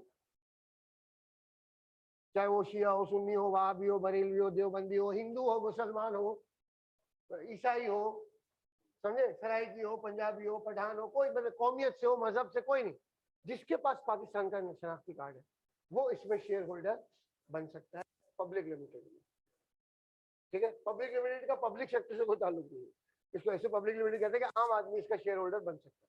प्राइवेट लिमिटेड में जैसे आपका ये पाकोला वाले, पाकोला जो है वो प्राइवेट लिमिटेड है, इसमें जितने शेयर होल्डर्स है वो सारे कौन है? फैमिली वाले, चाचा, मामू, ताया, बहू, बेटिया, दामाद, ये लोग सब है, समझ बस, ज्यादा फ्रेंड्स होंगे तो सब, ठीक है। अच्छा, पब्लिक लिमिटेड कंपनी चूंकि पूरा पाकिस्तान होता है, तो इसके शेयर कहाँ बेचे जाते हैं, खरीदे जाते हैं? जॉइंट वो स्टॉक एक्सचेंज, समझे। स्टॉक एक्सचेंज क्या है? बेसिकली शेयर बाजार। पुराने लोग क्या बोलते थे इसको? स्टॉक एक्सचेंज नहीं बोलते, शेयर बाजार, शेयर बाजार बोलते। वहां पे कहा, जैसे फॉर एग्जाम्पल मैं शेयर होल्डर हूँ हबीब बैंक का, सपोज मुझे शेयर नहीं चाहिए, मुझे पैसों की जरूरत है, मेरी बेटी का एडमिशन कराना IB में, ठीक है, तो मैं कहाँ बेचूंगा शेयर? स्टॉक एक्सचेंज जाऊंगा मैं बेच दूँ। इसको खरीदने थे अभी बैंक, इसने वहां लगा दिया इसके ब्रोकर के थ्रू कि मुझे अभी बैंक के शेयर्स चाहिए, मेरे ब्रोकर ने लगा दिया अभी बैंक के शेयर आए हुए बिकने, पार्टी सेटलमेंट हो गई, समझ गए। Buying and selling of share जो है वो पब्लिक लिमिटेड कंपनी का होता है, स्टॉक एक्सचेंज का। प्राइवेट कंपनी के शेयर्स नहीं मिलते स्टॉक एक्सचेंज में क्योंकि वो आपस में होते हैं। फॉर एग्जाम्पल खानदान की कोई बहू शेयर होल्डर है और वो तलाक ले ली, बोले मैं जा रही हूँ, उसने शेयर किसको बेच दिए, मामू को बेच दिए, आपस में डील हो जाती है, उनको जरूरत नहीं स्टॉक एक्सचेंज जाने, समझ आया। तो ये अनलिमिटेड लाइबिलिटी की वजह से जन्म हुआ, बेसिक ये हमेशा याद रखें, वरना काफी कम था। अच्छा, अब क्योंकि जॉइंट स्टॉक कंपनी में पैसा आवाम का है, ठीक है, सही। तो इन्होंने क्या किया, इसको लीगल स्टेटस दे, इसका लीगल स्टेटस, यानी जैसे एक इंसान का एक होता है सन इन लॉ, वो किसको बोलते हैं सन इन लॉ, दामाद। एक होता है सन ऑफ लॉ, लॉ का बेटा, कानूनी बेटा, ये कानून का बेटा है, son of law. Legal status क्या है, कंपनी का अपना नाम है, अपनी सील है, अपने डॉक्यूमेंटेशन है, अपना लीगल स्टेटस। आप उस कंपनी को सू कर सकते हैं, कंपनी आपको सू कर सकते हैं,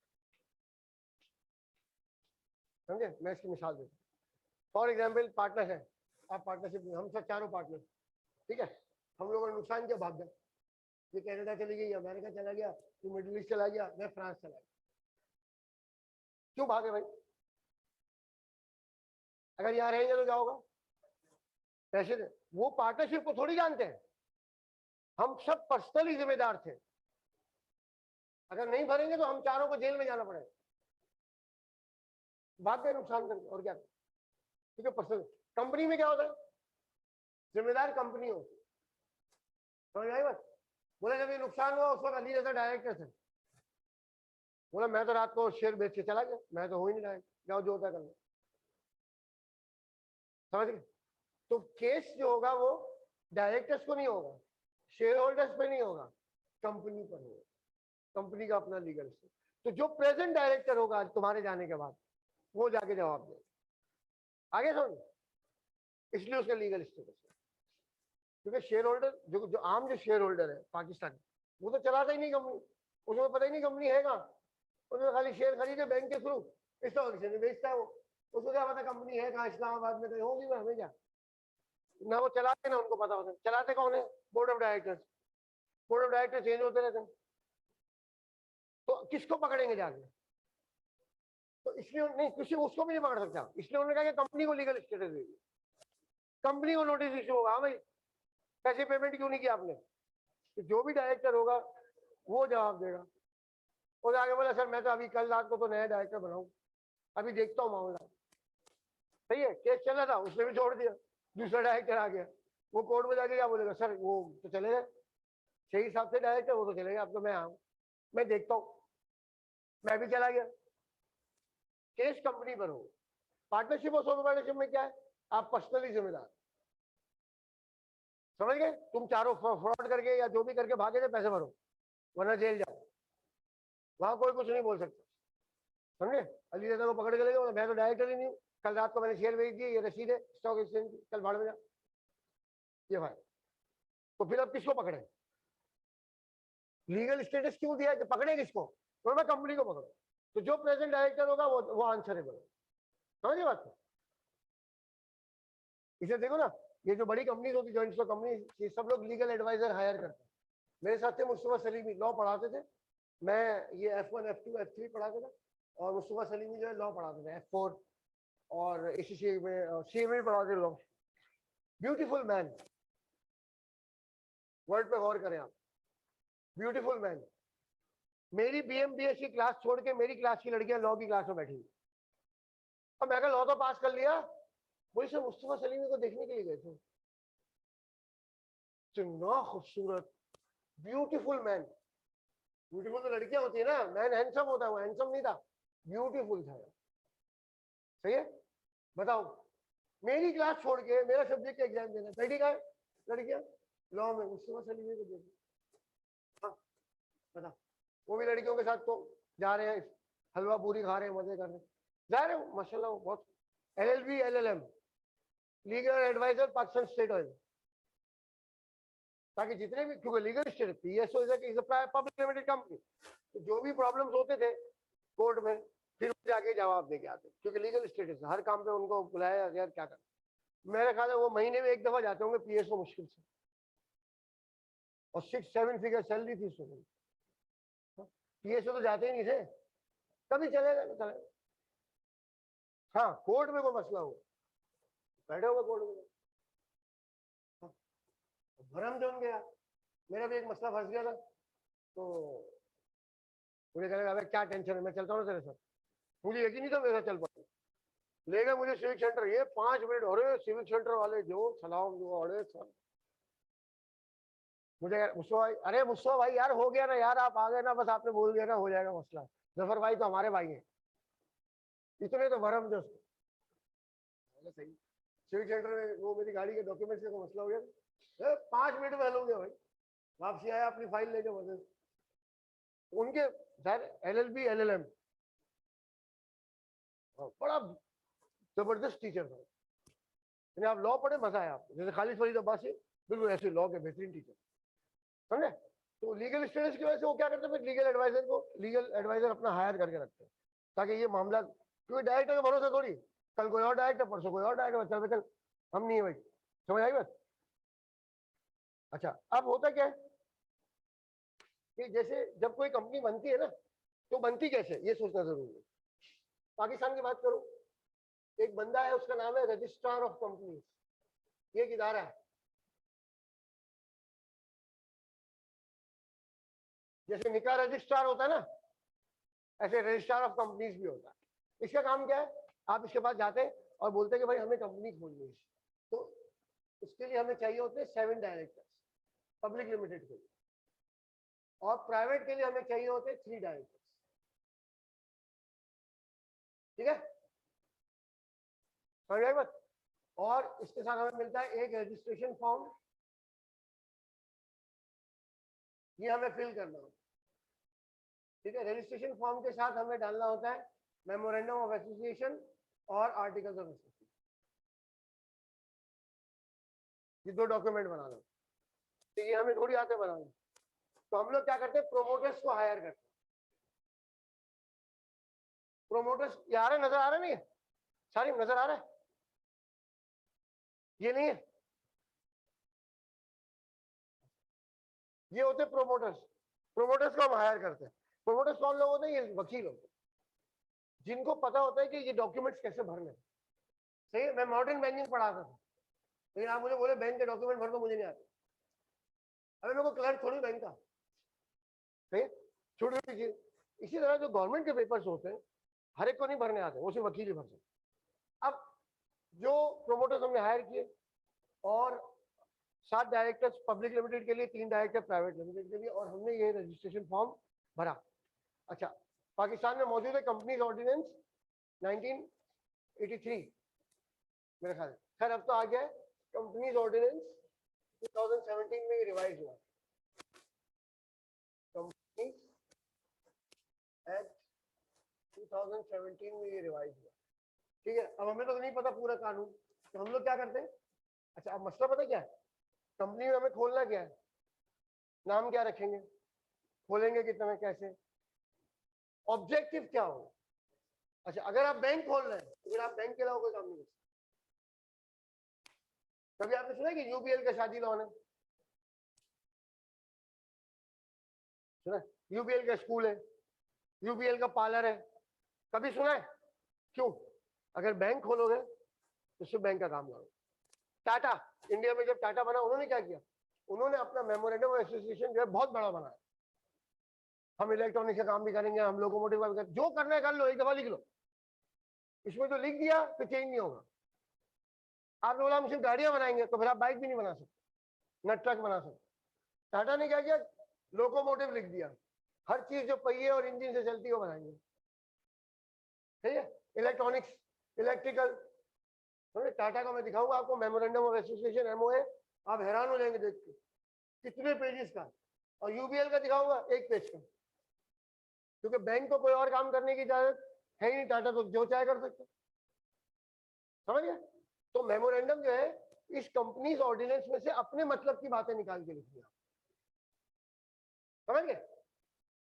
कंपनीज ऑर्डिनेंस तो बहुत बड़ा होगा, उसमें तो हर कारोबार की डिटेल होगी, हमें इसमें से कौन सी डिटेल निकालनी है? जो हमारे कारोबार की, उससे बनेगा मेमोरेंडम ऑफ एसोसिएशन। ठीक है। अब बैंक का मेमोरेंडम कितना सा होता है? 1 पेज का। क्यों? नाम, ऑब्जेक्टिव क्या है? बैंकिंग। बैंकिंग की मैंने डेफिनेशन बताई थी, एक्सेप्टिंग डिपॉजिट, एडवांसिंग लोन, याद रखना, बस यही काम करना है। बैंक का हो गया। अच्छा, उसके बाद क्या कहते हैं इसको, कैपिटल। अच्छा, बैंक का कैपिटल जो है स्टेट बैंक की रेगुलेशन है, बैंक खोल रहे तो 30 बिलियन कैपिटल आपको जमा करना है, इससे कम पे बैंक नहीं खोल सकते। 30 बिलियन, 30 बिलियन रुपया देखा, देखोगे तो नींद नहीं आएगी। हाँ, इतना पैसा होता है, तुम्हारे घर में रख दे 30 बिलियन, 5-5 हजार के नोट, तुम सो नहीं सकोगे, समझे? अच्छा, अब तो इनका मेमोरेंडम छोटा होता है बैंक से, क्योंकि काम में कुछ नहीं, बैंकिंग का काम है, ठीक है, ये हो गया, लाइबिलिटी हो गया। एक शेयर कितने का होगा? अब 30 बिलियन जमा करना है तो एक शेयर 100 रुपए का, बस ये लिख दिया उसको, तो ये प्रोमोटर्स हमें बना के दिए। अच्छा, आर्टिकल ऑफ एसोसिएशन में क्या होता है? कंपनी चलाएंगे कैसे? जहर डेली बेसिस पे बहुत सारे काम होते हैं, तो डेली बेसिस रूटीन वर्क, ये तो कॉमन सा होता है, कोई इतना मुश्किल नहीं होता। ये जरा मुश्किल होता है, ये तो तकरीबन हर कंपनी का एक ही जैसा होता है कि रोजाना की बुनियाद पर काम कैसे होंगे, मीटिंग कैसे होगी, डिविडेंड कैसे होंगे, डायरेक्टर की साइन कैसे होगी, बैंक में क्या होगा, बैंक अकाउंट कैसे खुलेगा, ये सारी डिटेल जो है आर्टिकल ऑफ एसोसिएशन। ठीक, 40 लाख रुपए इसकी रजिस्ट्रेशन फीस थी 2019 में, उसके बाद मैंने इसकी फिगर्स नहीं देखी। सही है, जाहिर बढ़ी गई होगी, कम तो नहीं हुई होगी, 40 लाख से ऊपर ही होगी। वो रजिस्ट्रेशन फीस भरनी है, फिर प्रोमोटर को पैसे देने, ये फ्री में थोड़ी करेंगे। ठीक, आपने क्या किया, ये सारी कंप्लीट कर ली, आपको मिल जाएगा सर्टिफिकेट ऑफ इनकॉर्पोरेशन। क्या मिल जाएगा? Certificate of incorporation.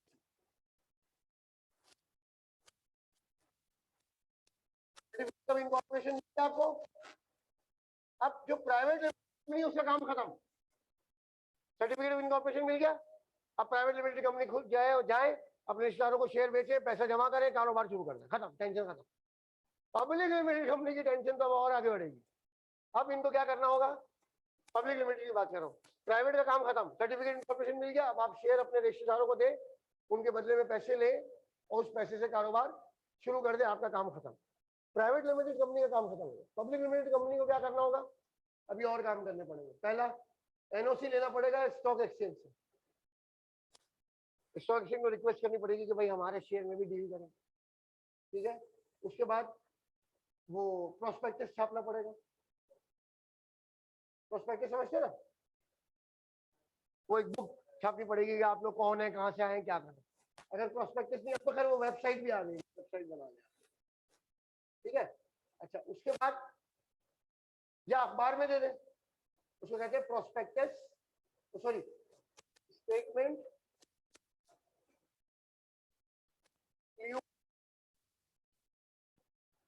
ये दे दें आप, सही है, अखबार में दे दें, अखबार में दे दें, प्रोस्पेक्टस में छापे, वेबसाइट का मसला नहीं है। आपने कहा अखबार में छाप दिया, अखबार में 2 पेज देखा होगा कभी कभी किसी कंपनी के डाउन में लगे हुए आते 2 पेज, पूरी कंपनी की डिटेल होती है, भाई ये क्यों छाप रहा है, वो ये होता है। फिर बैंक स्टेटमेंट, आपने जो शेयर इश्यू किए तो उस पर कितने पैसे जमा कर लिया, ठीक है। जब आप ये सारी जमा कराएंगे तो फिर आपको दूसरा सर्टिफिकेट मिलेगा, certificate of commencement. Private limited company का काम नहीं है, सिर्फ पब्लिक, सर्टिफिकेट ऑफ कमेंसमेंट, ये आपको मिल गया। अब आपको इजाजत है, आप कारोबार शुरू कर सकते। तो प्राइवेट लिमिटेड को 1 सर्टिफिकेट चाहिए, पब्लिक को 2 सर्टिफिकेट चाहिए। कितना लंबा प्रोसेस, समझ गए? 2019 में इसके फिगर 40 लाख की रजिस्ट्रेशन थी। अब आप शेयर इश्यू करें, काम करें। अच्छा, अब डायरेक्टर जो होते हैं ना, उनकी क्या जिम्मेदारी होती है? ये 7 डायरेक्टर, हर डायरेक्टर 7% शेयर खरीदेगा, बाकी पब्लिक को जाएगा 51%। अच्छा, उसमें भी पाकिस्तान में ही होता है, पब्लिक को देते 30%। 60 डायरेक्टर्स का मतलब 49% शेयर तो डायरेक्टर लेगा, 30% आवाम को दे दिए, कितने हो गए 79, ठीक है। बाकी 21% जो है वो बड़ी कंपनी जो है ना ऑलरेडी चल वो लोग खरीदे, जैसे ये आपका बैंकर्स इक्विटी, एनआईसी, अभी बैंक, ये लोग खरीदे, समझ गए। वही पब्लिक है वैसे, लेकिन वो कंपनी अपने लेवल पे खरीदे। तो अब फर्ज करो मेरे पास 7% शेयर है, मैं डायरेक्टर हूँ, मैंने जाके स्टॉक एक्सचेंज में बेच दिए, सारे इसने खरीद दिए तो मैं डायरेक्टर नहीं रहा ना। दूसरे दिन मीटिंग में क्या ये आगे खड़ा हो गया, मेरे पास 7% शेयर है, मैं बनता डायरेक्टर, समझ गए। वहां पे अगर शेयर होल्डर बोलते हैं हाँ भाई सही है, इसको बना लो डायरेक्टर, ये डायरेक्टर बन जाए। जो 7% शेयर लेकर आएगा वो डायरेक्टर बन सकता, लेकिन उसके लिए होगी वोटिंग। अगर शेयर होल्डर बोले नहीं यार इसको नहीं बनाओ यार, इसने पहले किसी कंपनी में फ्रॉड किया था यार, ये फ्रॉड ही है, तो नहीं बनाएंगे, वरना बना लेंगे, समझ गए। इस तरह तरीके 7% शेयर आपके लिए प्राइवेट की नहीं है कहानी, वो अपना खानदान में बस सर्टिफिकेट इनका काम करता है, पाकोला सालों से अपना काम कर रहा है, कोई टेंशन नहीं कुछ नहीं, ठीक है। ये सिस्टम के समझ आ गया सिस्टम। तो अब इसमें ये होता है कि जो भी शेयर खरीदेगा वो डायरेक्टर बन जाएगा, समझ गए, ये फायदा है। आम आदमी तो खरीद ही नहीं सकता यार, आम आदमी को मिलके 500 शेयर मैक्सिमम 100 रुपए के हिसाब से, कितने हो गए 50,000 के इन्वेस्टमेंट। लेकिन फायदा क्या है, अगर आप डायरेक्टर हो 60% शेयर है आपके पास, या आप आम शेयर होल्डर हैं 500 शेयर है आपके पास, कितना पैसा डूबेगा, जितना इन्वेस्ट किया 60% है ना, 60% डूब गया, या 50,000 डूब गए आम आदमी आप, इससे ज्यादा थोड़ी होगा। ये थोड़ी बोलेगा कि भाई तू डायरेक्टर है जाकर अपना घर बेच, कंपनी का नुकसान पूरा कर, बोला चल भाई खुश। ये फायदा था जिसकी वजह से जॉइंट स्टॉक कंपनी का कयाम हुआ। कहानी समझ आ गई, पूरी पूरी कहानी समझा दी मैंने कि इनकॉर्पोरेशन कैसे होती, समझे। अच्छा कोऑपरेटिव जो है ये तो मैंने बताया था मोबाइल मार्केट में बनती कोऑपरेटिव, कि मोबाइल मार्केट में जितने सेलर मिलके अपनी कोऑपरेटिव बना लेते, 1,000 का शेयर होता है, एक शेयर पैसा जमा किया और उससे मोबाइल बल्क में इंपोर्ट करते हैं, उससे उनको फायदा होता है। एनजीओ का काम होता है पब्लिक वेलफेयर, 22,000 एनजीओ काम कर रहे हैं पाकिस्तान में इससे, अगर मैं गलती नहीं कर रहा हूँ तो ज्यादा ही होंगी इससे,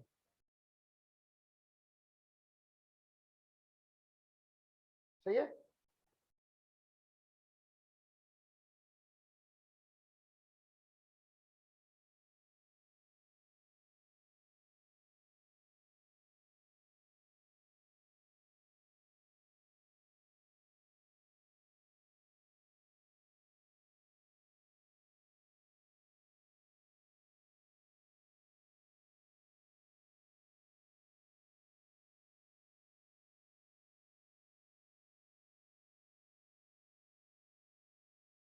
ओ हो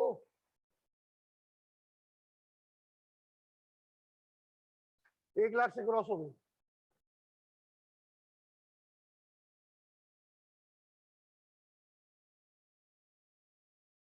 कोविड से पहले मैंने देखा था 22,000 एनजीओ, कोविड के बाद 1 लाख क्रॉस कर दिया भाई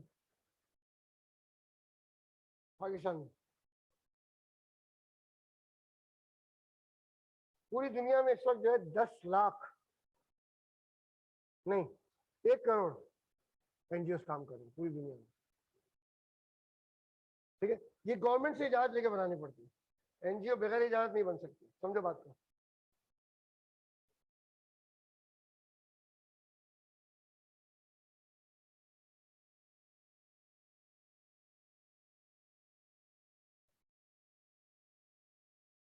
समझे, एनजीओ जो है वो काम कर रहे हैं, इनका काम क्या होता है बेसिकली पब्लिक वेलफेयर, ये फ्री एजुकेशन, रिक्शा दे दिया लोगों को कि भाई रिक्शा चलाओ रोजगार कमाओ। हमारे यहाँ जेडीसी है, शतरमुर्ग का गोश्त खिला रहे इफ्तारी वो शहरी में, है ना, इस तरह बना दे। और अगर इतनी एनजीओ काम कर ही रही थी, सवाल समझो, तो पाकिस्तान में इतने मसाइल क्यों?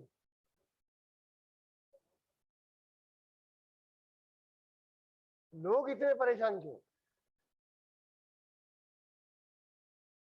अगर इतनी एनजीओ काम कर रही हैं तो लोगों के मसाइल हल हो जाने चाहिए ना यार। लाख से ऊपर पहुंच गई है यार, समझे बात को? ये सिर्फ दिखावा होता है, कुछ भी नहीं। ये दस्तरखान पे तस्वीरें बेच के बाहर भेजते हैं, वहां से पैसा लोगों से फंड मांग के खा जाते, ऐसा भी होता। सही है, तो अच्छे काम भी कर रहे हैं, कोई ऐसा वो नहीं है कि सब बुरे ही काम कर रहे हैं। लेकिन बहरहाल मुझे ऐसा होता है कि ये जो एनजीओ है ना, इनको बजाय लोगों को दस्तरखान देने के, लोगों को काम देना चाहिए। बकरे के गोश्त खिला रहे, शुतुरमुर्ग के अंडे खिला रहे, भाई इससे बेहतर है कि आप लोगों को रोजगार दो। चाइना में कहावत है, वो कहते हैं कि give him a fish and feed him for a day, teach him how to catch fish and feed him for the rest of the life. एक मछली देंगे, एक वक्त का खाना हो गया। मछली पकड़ना सिखा दे, जिंदगी भर का खाना हो गया। ये चाइनीज कहावत, समझ गए? तो हमारे यहाँ क्या होता है, लोगों को आहिस्ता आहिस्ता आप पैरालाइज कर रहे हैं।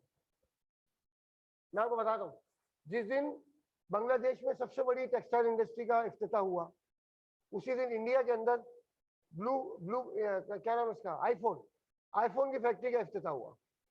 उसी दिन पाकिस्तान में लंगर खाने का इफ्तिताह हुआ।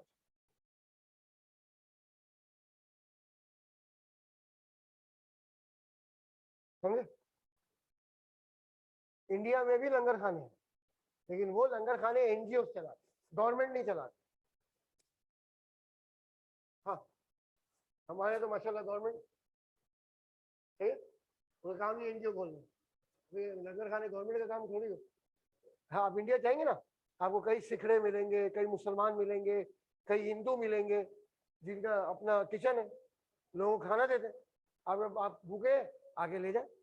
यानी हिंदू, मुसलमान, ईसाई सब लोग ये काम करते हैं, लेकिन ये एनजीओ करते हैं। हमारे यहाँ माशाल्लाह गवर्नमेंट के बाद चूंकि कोई काम ही नहीं करने के लिए, उन्होंने कहा चलो लंगर खाना खोल दो। हाँ, एक दिन हुआ था ये, जिस दिन मुझे ये न्यूज पता चली यार, मैं सर पकड़ के बैठ गया। मैंने कहा यार ये क्या हो रहा है।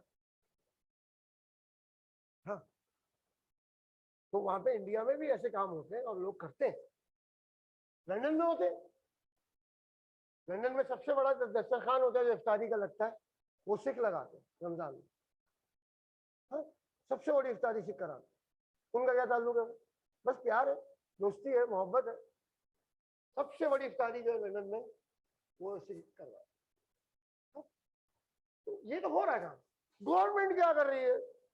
मैं तो इन एनजीओ को भी जाकर भाई तुम लोगों को रोजगार दो भाई, ऐसा काम करो कि जिससे लोगों को रोजगार मिले। बिठा के लाइन से तुमने जो आली मवाली एले मैले बिठा के खिला रहे हो, ये तो अच्छा काम नहीं कर रहे मेरे हिसाब से, है ना? तो काम करो, कमा के खाओ। पता नहीं मांग के खाने की आदत क्यों लोग।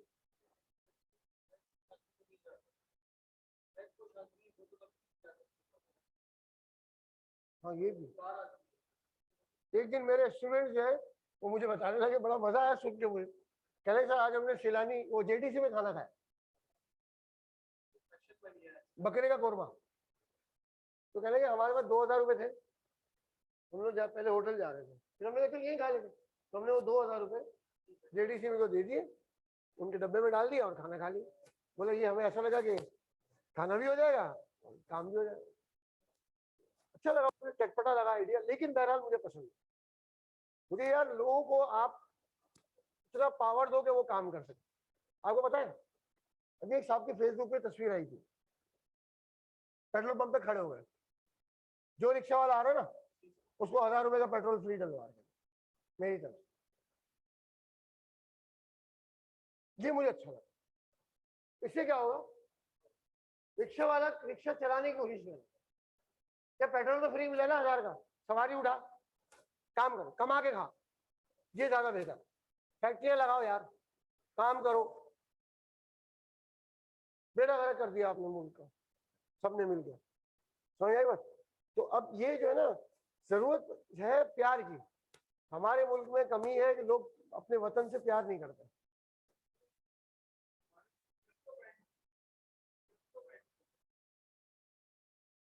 बैन क्यों?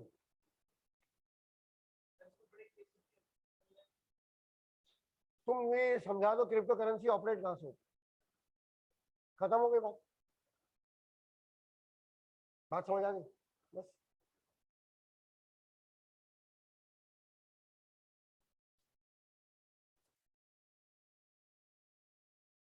देखो तुम्हारे पास पैसे हैं, तुमने गोल्ड खरीद लिया, डॉलर खरीद लिया, ठीक है, तुम्हारे पास है ना कुछ, कोई कमोडिटी है ना बेचने के लिए। अब मैं गोल्ड खरीद लिया, ठीक है, 2-4 साल 5 साल के बाद बेच दिया, प्रॉफिट हुआ, ठीक है। गोल्ड है, डॉलर है, आपकी ये जमीन है, प्रॉपर्टी, इमूवेबल प्रॉपर्टी, ये नुकसान नहीं करती कभी, सही है, ये हमेशा फायदा ही देके जाए, कुछ देके जाएगी लेके नहीं जाएगी, ठीक है। पाकिस्तान बना 100 रुपए तोला सोना था, आज 1.25 लाख का, 1,40,000, लेकिन है बहरहाल। क्रिप्टो करेंसी में आपने इन्वेस्टमेंट की, अगर वो भाग गए तो कहां पकड़ोगे? सवाल समझ आ गया? आपके हाथ में क्या है? हवा, इसलिए मैं, क्योंकि है ये फ्रॉड। मुझे क्रिप्टो करेंसी पे कभी भरोसा नहीं, कभी भी, बिटकॉइन वगैरह। अभी बिटकॉइन का वर्ड कहां से आया पहले ये बताओ? बिटकॉइन कहां यूज होता है? जुआ खेलने के लिए। हाँ, देखा होगा आपने किसी फिल्म में, शाहरुख खान की कोई पुरानी फिल्म देखे या इंग्लिश फिल्म में, वो गए वहां पे, उन्होंने पैसे दिए, लाल और येलो कॉइन्स मिल जाते थे जुआ खेलने के, फिर वापसी में जाके अगर आप जीत गए तो वो आप देंगे, बदले में आपको पैसा मिल जाएगा, कैश, डॉलर, सही है। हाँ, इनडिसेंट प्रपोजल देखो मूवी, मूवी का नाम है इनडिसेंट प्रपोजल, आपको जुआ खाने का सारा सिस्टम समझ आ जाएगा। तो अब बात ये है कि वहां से आया ये, और ये लूटने का तरीका है। तुमने अपना सारे डॉलर दे दिए उनको क्रिप्टो करेंसी में। डॉलर क्यों दिए तुमने? तुम्हारे हाथ से तो डॉलर गया, और क्रिप्टो करेंसी कहाँ है तो पता है कहाँ है? किसको पकड़ोगे जाके? भाई अगर इन्वेस्ट ही करना है, गोल्ड ले लो यार, तुम्हारे घर में तो है, या बैंक में रख दिया तुमने, जब बेचोगे फायदा होगा, सही है। बैंक के लॉकर में रख लिया, घर में रख लिया। क्रिप्टो करेंसी क्या है? तुम्हारे पास कुछ भी नहीं, हवा है खाली। तो मुझे इसमें भरोसा नहीं कभी। हाँ, मुझे बहुत से लोगों ने बोला, मैंने कहा पागल थोड़ी भाई, अगर मुझे इन्वेस्ट करनी होगी हवल, तो पाकिस्तान में अब कमाने वालों के पास पैसा बचता नहीं है, जो खाया उड़ा दिया, जो आया गंवा दिया, ऐसे होता है। अब हमारे पास पैसा तो है नहीं, ठीक है, अगर हो भी तो मैं क्या करूँ? मैं गोल्ड खरीदूं क्या? आज से 10 साल बाद, 20 साल बाद, 25 साल बाद भी वो उसी लेवल पर होगा, सही है। जब 100 रुपए तोला सोना था तब गाय 100 रुपए की आती, आज 1,40,000 1.5 लाख की गाय मिल जाती, सोने का भी ये रेट। समझो बात को मैं क्या समझा, हमेशा वो अपने लेवल पर रहता है, आपका फायदा है आपको, आप समझे बात को, ध्यान में रखें। तो हमेशा इन्वेस्ट वहां करो जहां आप सामने आपको प्रूफ हो क्या भाई सही है, समझ आएगा। बॉन्ड ले लिया आपने स्टेट बैंक, तो कोई तो है ना सामने जिसको आप बोल सको भाई ये बॉन्ड है भाई। क्रिप्टो करेंसी क्या है? कुछ भी नहीं, इसलिए दुनिया में इसको बैन किया। ये लोग बड़ी कोशिश कर रहे हैं, लेकिन अल्लाह का शुक्र है कि दुनिया की जो स्टेट बैंक है वो मान नहीं रही, क्योंकि सबको पता है यार, ऑनलाइन खा पी के भाग जाएंगे, आप क्या करोगे? समझ बात, ये हमेशा ध्यान में रखना, कभी भी इन्वेस्ट करो ध्यान से करो, ध्यान बहुत जरूरी है। हमारा एक ही काम है भाई, बस लूटो और फूटो।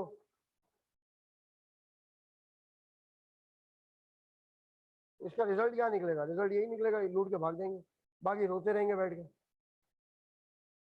हमारे एक आया था समझ दादा भाई, 25,000 रुपए दे रहा था लाख पे साल में, उस जमाने में जब मैं स्कूल में था, ठीक है।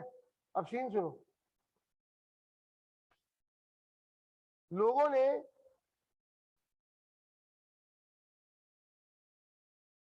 ने जो है अपने जेवर, घर, गाड़ियां बेच के पैसे डाल दिए, 2-4 महीनों से पैसे दिए, भाग गया पैसे। कई लोगों के साथ हुआ। हाँ, कितनी लड़कियों की जो है शादियां रुक गई इसकी वजह से। माँ बाप ने जो है लगाया हुआ था पैसा, भाग जाओ, बहुत नुकसान हुआ। समझ दादा भाई। अब पूछो कहाँ है आजकल? कनाडा में किसी हॉस्पिटल में अपने ऊपर बैठी हुई मक्खी नहीं हटा सकता, इतना पैरालाइज हो चुका है। उसको बदुआएं कितनी मिली होंगी, खासतौर पर उन लड़कियों की जिनकी शादियां रुक गई, उन्होंने बहुत बदुआ दी, हाथ उठा मनुष्य हो, ठीक है ऐसे करो। अब रिजल्ट क्या हुआ? लोगों की लालच में मरवा। जिया साहब का दौर था, जब प्रेसिडेंट थे, वो तो भाग गया। लोग बड़े परेशान हो गए, लोग रोड पे आ गए यार उसके। उसके बाद उन्होंने कहा जी गवर्नमेंट, तो भाई अब government state bank of Pakistan से पूछे बगैर आप जो है वो इन्वेस्ट ना करें। ये अब ऐलान कर रहे हो भाई, पहले करते। और लोग अपनी लालच में फंसे। उस जमाने में हमारे अब्बा ने भी नहीं लगाया, अल्लाह का शुक्र है। मेरे अब्बा जरा मजहबी किस्म के आदमी, वो इन चीजों से, इंटरेस्ट और इन्वेस्टमेंट से बहुत डरते हैं। उन्होंने डाला, जिन्होंने भी डाला, बाद में वो रो रहे अब्बा के पास आ गए। अब्बा कह रहे हमने बोला था डालने को, तुम्हारी लालच ने मरवाया तुमको यार, काय को घुसे। तो ये हो गया। अच्छा अब ठीक है ना, ये ध्यान में रखना।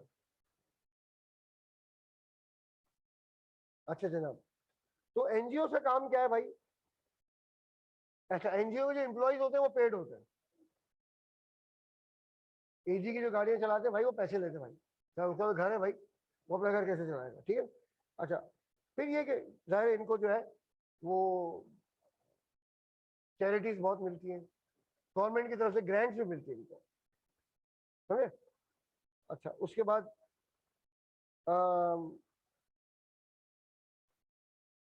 इसके पास भी आपको चार्टर्ड अकाउंटेंट्स और लीगल एडवाइजर्स मिलेंगे, क्योंकि जितने ये एजी साहब हैं, सीपा है, ये बड़ी ऑर्गेनाइजेशन है ना, जेडीसी हो गए, तो इनके ऊपर जो है कानूनी मसले मसाइल भी होते हैं, समझे। तो इसके लिए भी इनको चार्टर्ड सारे हिसाब किताब को रखेंगे। गवर्नमेंट हिसाब मांगती है भाई पैसा आया कहाँ से, मनी लॉन्ड्रिंग तो नहीं कर रहा। बात समझे, मनी लॉन्ड्रिंग कैसे होती है? एनजीओ से कैसे होती है मनी लॉन्ड्रिंग, पता है? भाई रोड पे खड़े हो गए जफर भाई, ऐसे हो नहीं, मैं समझा रहा हूँ। जफर भाई रोड पे खड़े हो गए, टेबल लगा के, चंदा दे भाई, ठीक है, चंदा दे चंदा दे। चंदा आया 20,000 रुपये, ठीक है। ब्लैक मनी पड़ा हुआ था, वो रख दिया सामने, जी चंदे में आया, हो गया भाई। तो उन पे भी नजर रखना जरूरी होता है, उनको भी जवाब देना पड़ता है, समझे। यहाँ पे इंसान, मैंने कहा ना शैतान ट्यूशन लेने आता है पाकिस्तान, समझे। तो हम लोग सोचते हैं यार काम से पैसा बनाए। हाँ, पता नहीं, देखो किसी ने भी एक तस्वीर लगाई थी जिससे देख के मुझे बड़ा अफसोस हुआ।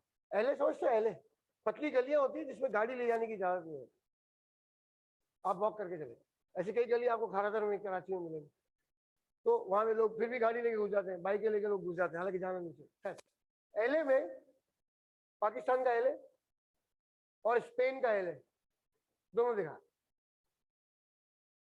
साफ सुथरा, एकदम क्लीन, वो फ्लावर पॉट्स रखे हुए हैं, खुशबू आ रही है। और हमारा गाय जिबा करके उसका वो वेस्ट वो रखा हुआ है, प्लास्टिक की थैलियां। सफाई निशीमान कौन सी कौम का है? हम क्या कर रहे हैं? समझ आई बात, क्या समझा रहे? इसका मतलब है कि मुसलमान अपने रास्ते पे नहीं, रास्ते पे होते तो दुनिया में सबसे आगे होते। हम लोग सिर्फ ये सोच रहे हैं पैसा कैसे बनाए, पैसा कहां से आएगा। हाँ, समझे। एक पढ़े लिखे ईमानदार शरीफ घर के लड़के का रिश्ता आएगा ना, तो इस्तेखारे में हानि आएगी ना आएगी। एक खबीस, बदरू, बदशकल, पैसे वाला होगा ना, हरामखोर, शराबी, तो फौरन हाँ आ जाएगी इस्तेखारे में ही, और ये कहा जाएगा कि यार अल्लाह हिदायत देने। तो जो अल्लाह हिदायत दे सकता है वो गरीब को पैसे नहीं दे सकता।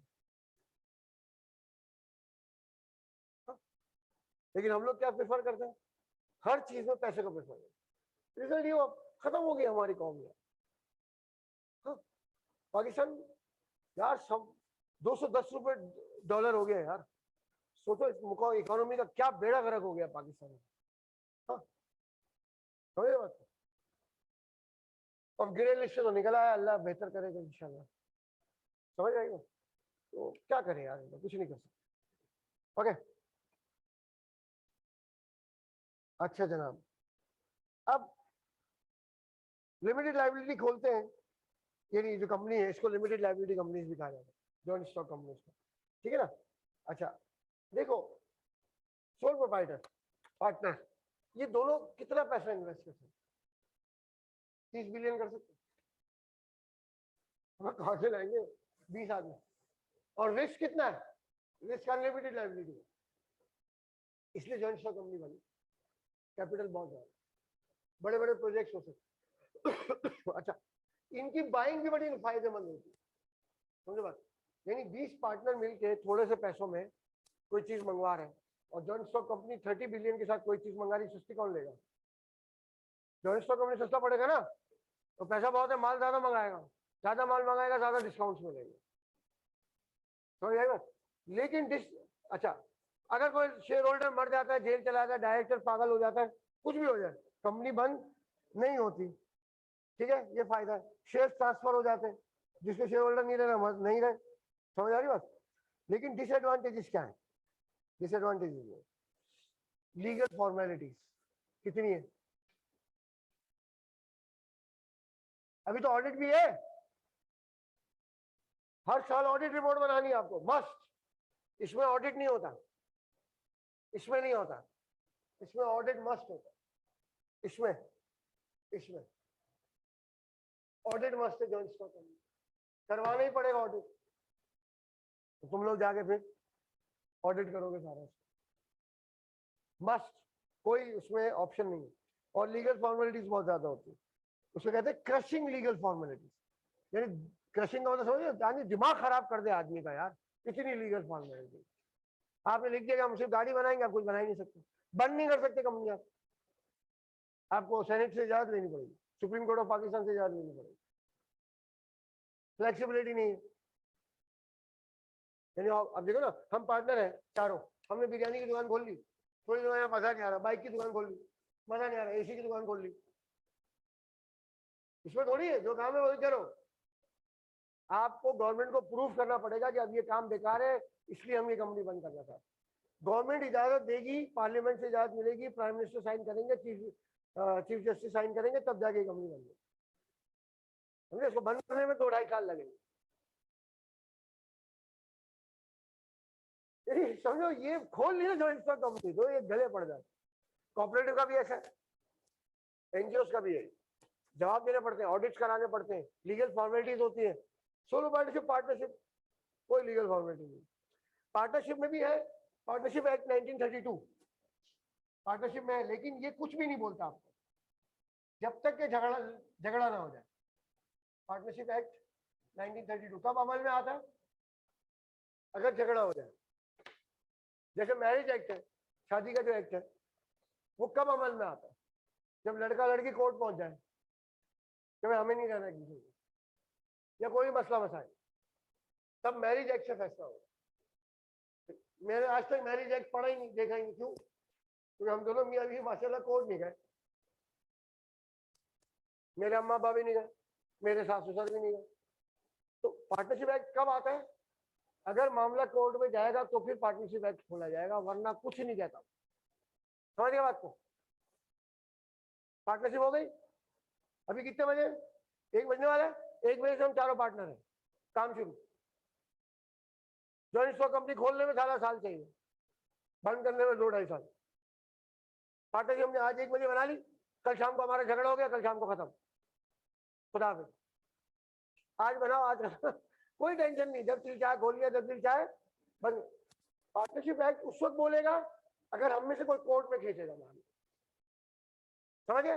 मैं चला गया कोर्ट में, यार सारी पैसा मेरा लगा है, मलाई ये लोग खा रहे हैं, झगड़ा हो गया, तो फिर पार्टनरशिप एक्ट खोला जाएगा और उसके हिसाब से हमारा झगड़ा निपटाया जाएगा। समझ आ रही बात? लीगल स्टेटस समझ आ गया? कोई कंफ्यूजन?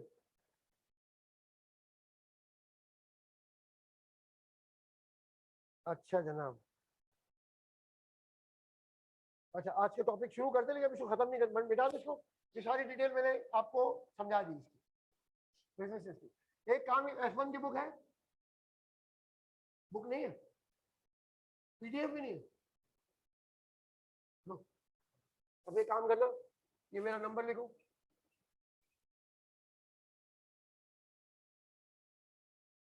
मुझे मैसेज करना, पीडीएफ भेज दो। अबे ये फाइल है यार, पता नहीं क्या बना। 4,500 की सिम चाहिए। हाँ।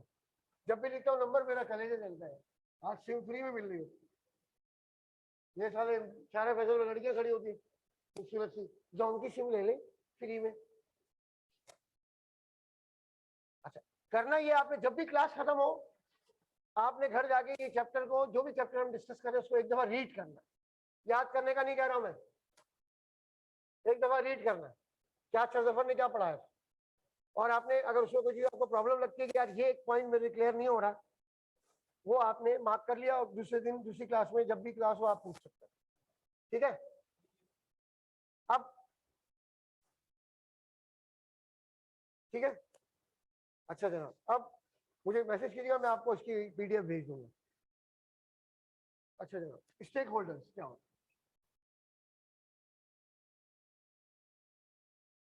पता है लोग स्टेक होल्डर किसको समझते हैं? Share holder. ऐसा नहीं है, ऐसा नहीं। हर आदमी जिसका बिजनेस में कोई इंटरेस्ट है स्टेक होल्डर। ओनर तो है ही स्टेक होल्डर, जिसका भी इंटरेस्ट वो स्टेक होल्डर। ठीक है, अब मैं बता रहा हूँ, देखो सबसे पहले तो शेयर होल्डर होगा। ठीक है, जाहिर इनका तो काम है, इनकी तो इन्वेस्टमेंट है। ये स्टेक होल्डर है या नहीं? स्टेक का मतलब इंटरेस्ट। ठीक, अच्छा ये हो गए। उसके बाद आपके मैनेजर्स, क्या ये स्टेक होल्डर नहीं है? इनका क्या स्टेक है? इनका तो प्रॉफिट है। इनका क्या है? सैलरी। तो कंपनी के पास पैसा होगा तो सैलरी देगी ना। मैं एक जगह जॉब करता था, सीए पढ़ाना शुरू किया, सीए पढ़ाता मैं, बहुत साल पहले की बात कर। एक दिन मैंने उनकी फाइनेंशियल रिपोर्ट देख ली गलती से। मैं हिना के पास गया था सैलरी लेने के लिए, सैलरी आती थी बैंक में, लेकिन मेरी सैलरी में कुछ डिडक्शन हो गई थी। मैंने कहा भाई ये इस तरह नहीं हुआ वगैरह। उन्होंने कहा अच्छा आपको दे दे। मैंने कहा अभी दे दे, मुझे पैसे चाहिए। उन्होंने हिना से ले ले कैश। तो सैलरी का कुछ हिस्सा जो गलती से कट गया था तो मुझे मिल गया। जब मैं हिना के पास कैश लेने के लिए गया तो अचानक हिना ऐसे ना काउंटर बना हुआ था, वो काउंटर के नीचे बैठती थी, तो वो अपना वाउचर बना रही थी मेरे पैसों का। मेरी नज़र वहाँ स्टेटमेंट पे पड़ गई। और मैंने कहा यार ये तो लॉस सफर कर रहा है। मैंने दूसरे दिन रिजाइन कर दी। बहुत लोगों ने मुझे समझाया तो पागल हो गया, रिजाइन कर रहा है यार, अभी क्या है? मैंने कहा बेटा ये डूबती नहीं है, याद रखना। सही है। मैं वो वही टीचर था जिसने टाइम पे रिजाइन किया, सारे पैसे भी मिल गए, ड्यूज भी मिल गए, सब मिल गए, भाग गया। बाकी सारे टीचर 2012 2022 10 साल हो गए, किसी की 6 महीने की सैलरी बाकी, किसी के ड्यूज बाकी, किसी कुछ बाकी, किसी कुछ बाकी। जनवरी 2012 भाग गया। मैंने कहा चल मैं नहीं कर रहा। समझ आया? तो मैनेजर्स का इंटरेस्ट होता है सैलरी। तो कंपनी प्रॉफिट करेगी तो सैलरी देगी ना। और एक बात ध्यान में रखना, देखो अगर आईक्यू तरक्की करेगा ना तो मेरी सैलरी और दूसरे टीचर की सैलरी है ना, वो बॉसेस को बाहर ही नहीं लगेगी। समझे? अगर नुकसान में चलना शुरू हो जाए, अल्लाह ना करे, तो यार जफर बहुत पैसे ले जाता है, यार ये इब्राहिम बहुत पैसे ले जाता है, समझे? सब लोग भारी लगना शुरू हो जाते, समझिए? तो मैनेजर से इंटरेस्ट स्टेक क्या होता है? सैलरी। अच्छा, आम एम्प्लॉइज, मैनेजर्स के अलावा जो एम्प्लॉइज उनका भी स्टेक सैलरी होता है। अच्छा जनाब, उसके बाद कस्टमर्स, उनका स्टेक क्या होता है? प्रोडक्ट है। सप्लायर्स, उनका स्टेक क्या होता है? पेमेंट, माल की पेमेंट, ये उनका स्टेक होता है। अच्छा जनाब, गवर्नमेंट, इनका स्टेक होता है टैक्स।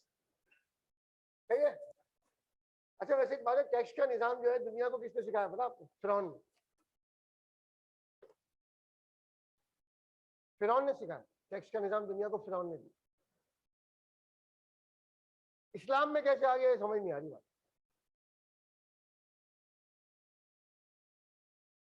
कोई तो लाया,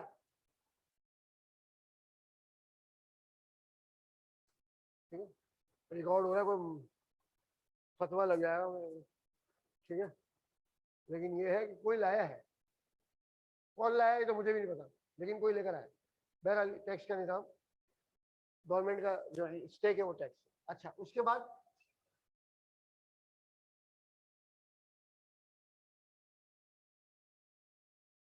ये नहीं है कि स्टेक होल्डर,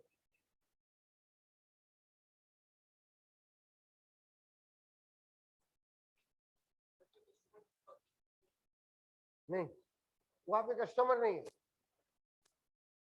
मैं समझा रहा हूं। देखो आईक्यू यहां हमने खोला, आईक्यू के स्टेक होल्डर समझते पहले, ये सारी चीजें समझ आ गई। जो आईक्यू के फाउंडर है, इन्वेस्टर है, वो तो आ गए यहाँ पर, मैनेजर्स, टीचर्स, ये बच्चे,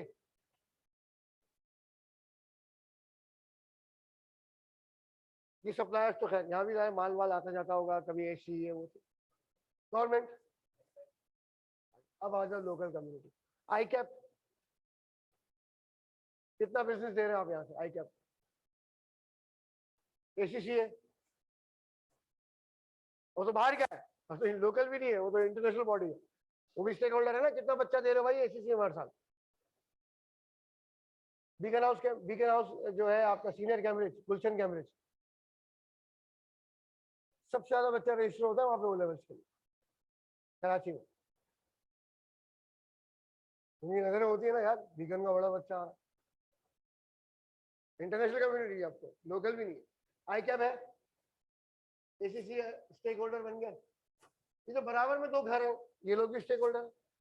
अब समझे लोकल कम्युनिटी, इनका कोई बच्चा यहाँ नहीं पढ़ता, इनका कोई लेना देना नहीं, लेकिन हमारी पार्किंग से परेशान है, हमारे शोर से परेशान है, बन गए स्टेक होल्डर।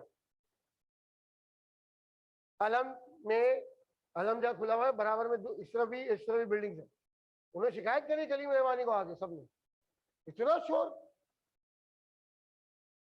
अरे बच्चे आएंगे तो शोर करेंगे। अब उसमें क्या हुआ, वो एक लड़की आई वहां पे, बड़ी फैशनेबल, दरवाजे से एंटर हुई, बड़ी मॉडर्न, बाल बाल खुले हुए, चश्मा यहाँ लगा हुआ, सही है, बहुत मॉडर्न लड़की। जैसे एंटर हुई लड़कों ने शोर हो गया, मैं वहां खड़ा हुआ था, तो लड़की आके मुझे कह रही सलाम सर सफर कैसे? मैंने कहा ये कौन है भाई? मैंने लड़कों को देखा, फिर मैंने कहा आप मुझे जानती हैं? बोली सर भूल गए, आपने मुझे पढ़ाया। मैंने कहा बेटा सॉरी, मुझे याद नहीं आ रहा कि मैंने आपको कब पढ़ा। हाँ मैं तो नकाब पहन के आती थी ना वहां। मैंने कहा आपको क्या लगता है मैं नकाबों में झांकता था? मैं कैसे पहचानूंगा आपको नकाब पहनती थी तो?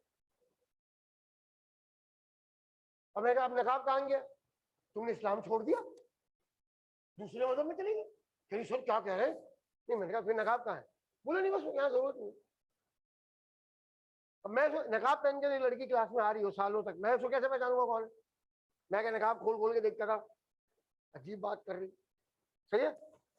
बाद में सारे लड़के मुझे क्लास में पूछे सर आपकी स्टूडेंट थी, सर आप जान, अब वो कर रहे हैं उसको देख, इतना शोर हुआ, सलीम रहमानी साहब कमरे से निकला है, तो इतना शोर क्यों हो रहा है? क्योंकि बराबर वाले भी स्टेक होल्डर है। भाई आराम से, हम लोग यहाँ रहते हैं भाई, अरे सुन। अच्छा वो तमाम स्कूल्स जहां से बच्चा निकल के सीए या एसीसी करना चाहता है वो स्टेक होल्डर, वो तमाम ऑर्गेनाइजेशन जहां पे आईक्यू से बच्चा निकल के जॉब करने जाएगा कि यार आईक्यू का बच्चा है ना, उसको रख लेना जॉब पे, बड़ा ग्रूम्ड होता है, समझिए। तो क्योंकि उनका स्टेक है इसमें, समझ आई बात। ताबानीज में देखो, ताबानीज बहुत पुराना इदारा, मैं उसके बारे में जो करता हूँ कि जब आर्मस्ट्रांग चांद पे गया ना, तो चांद पे दो चीजें थी पहले से, एक कोयटा चमन होटल था और एक ताबानीज था, ये दो इदारे थे, इतना पुराना। तो तावानीज जो है उसमें भी स्टेक है ना भाई। आम स्कूल में कोई बच्चा है, अब वो कॉलेज के टीचर को कहता है कि सर मुझे सीए करना है, मैं कहाँ जाऊँ? तो टीचर्स ने क्या सुना हुआ? तावानीज, तो तावानीज का नाम लेता। अब आहिस्ता आहिस्ता टीचर्स जो है, केनेस का भी नाम आ रहा है, आईक्यू का भी माशाल्लाह आ रहा है, एआरटीटी का भी नाम आ रहा है, लेकिन पहला नाम आता था ताबानी। उससे पहले होता था एसबीएस, जब मैं पढ़ा गया एसबीएस का नाम होता है। अलम का नाम था, अलम बहुत पुराना बात सुनो। तो जो पुराने होते हैं उनका नाम टीचर्स, अब उनको वो भी हमारे स्टेक होल्डर। तो ये लिस्ट खत्म नहीं होगी स्टेक होल्डर्स, ठीक है। अब इसमें कुछ स्टेक होल्डर्स वो होते हैं जो कनेक्टेड होते हैं,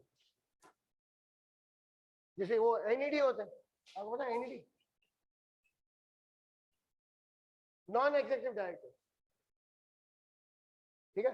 जैसे फॉर एग्जाम्पल आईकैप से कोई रिटायर हुआ बंदा, आईकैप में काम करता था, एग्जामिनेशन बॉडी में था, डायरेक्टर एग्जामिनेशन आईकैप कोई था, अब कौन है मुझे नहीं पता, उसको हमने यहाँ पे आईक्यू का एनईडी बना दिया, नॉन एग्जीक्यूटिव डायरेक्टर। क्यों रखा है इसको आईक्यू? वो बूढ़ा हो गया, अब किस काम का? उसके पास है आईकैप का तजर्बा, वो हमारे बच्चों को, सीए के बच्चों को एग्जाम में गाइड कर सकता है, क्या? लेकिन ये जितने भी है ना,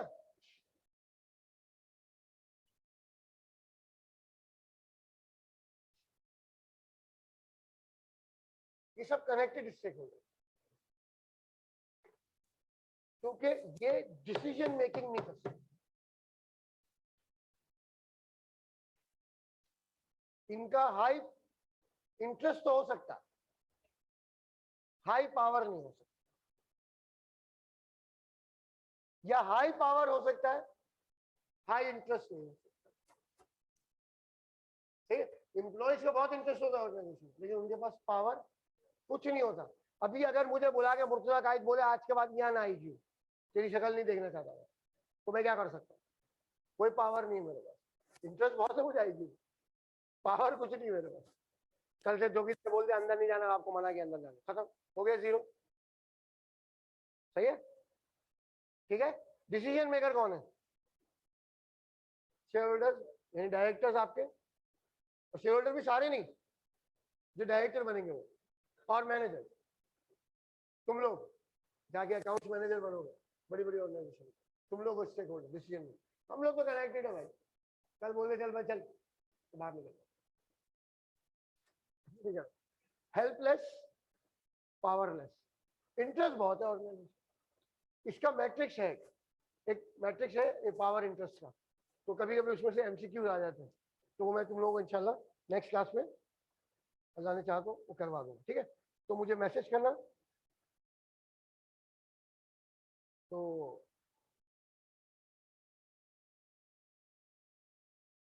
ये मेंडेलो था एक सोशियोलॉजिस्ट, उसने ये दिया है पावर मैट्रिक्स, कि एम्प्लॉय का इंटरेस्ट हाई होता है लेकिन पावर लो, कस्टमर का भी इंटरेस्ट होता है हाई, पावर लो होता है, ठीक है। कुछ नहीं सकते भाई, हमारी ये प्रोडक्ट है चाहिए, नहीं चाहिए बाढ़ में, सही। पावर नहीं उसमें, वो सजेस्ट कर सकता है कि यार इस स्प्लिट के अंदर ये भी होना चाहिए, और उसकी सजेशन मानी जाए ना मानी जाए तो मानी, समझ आ रही बात? तो मुझे मैसेज करना, मैं इंशाल्लाह तुम लोगों को वो इसकी सॉफ्ट कॉपी जो है पीडीएफ भेज दूंगा। आजकल तो पीडीएफ का दौर है, सही ना। अभी वो मेरे कजन का भी जूम पे निकला हुआ है, हार्ड कॉपी तो इनसे पूछे ना, ये बाहर ऑफिस वाले, हाँ इनके पास है।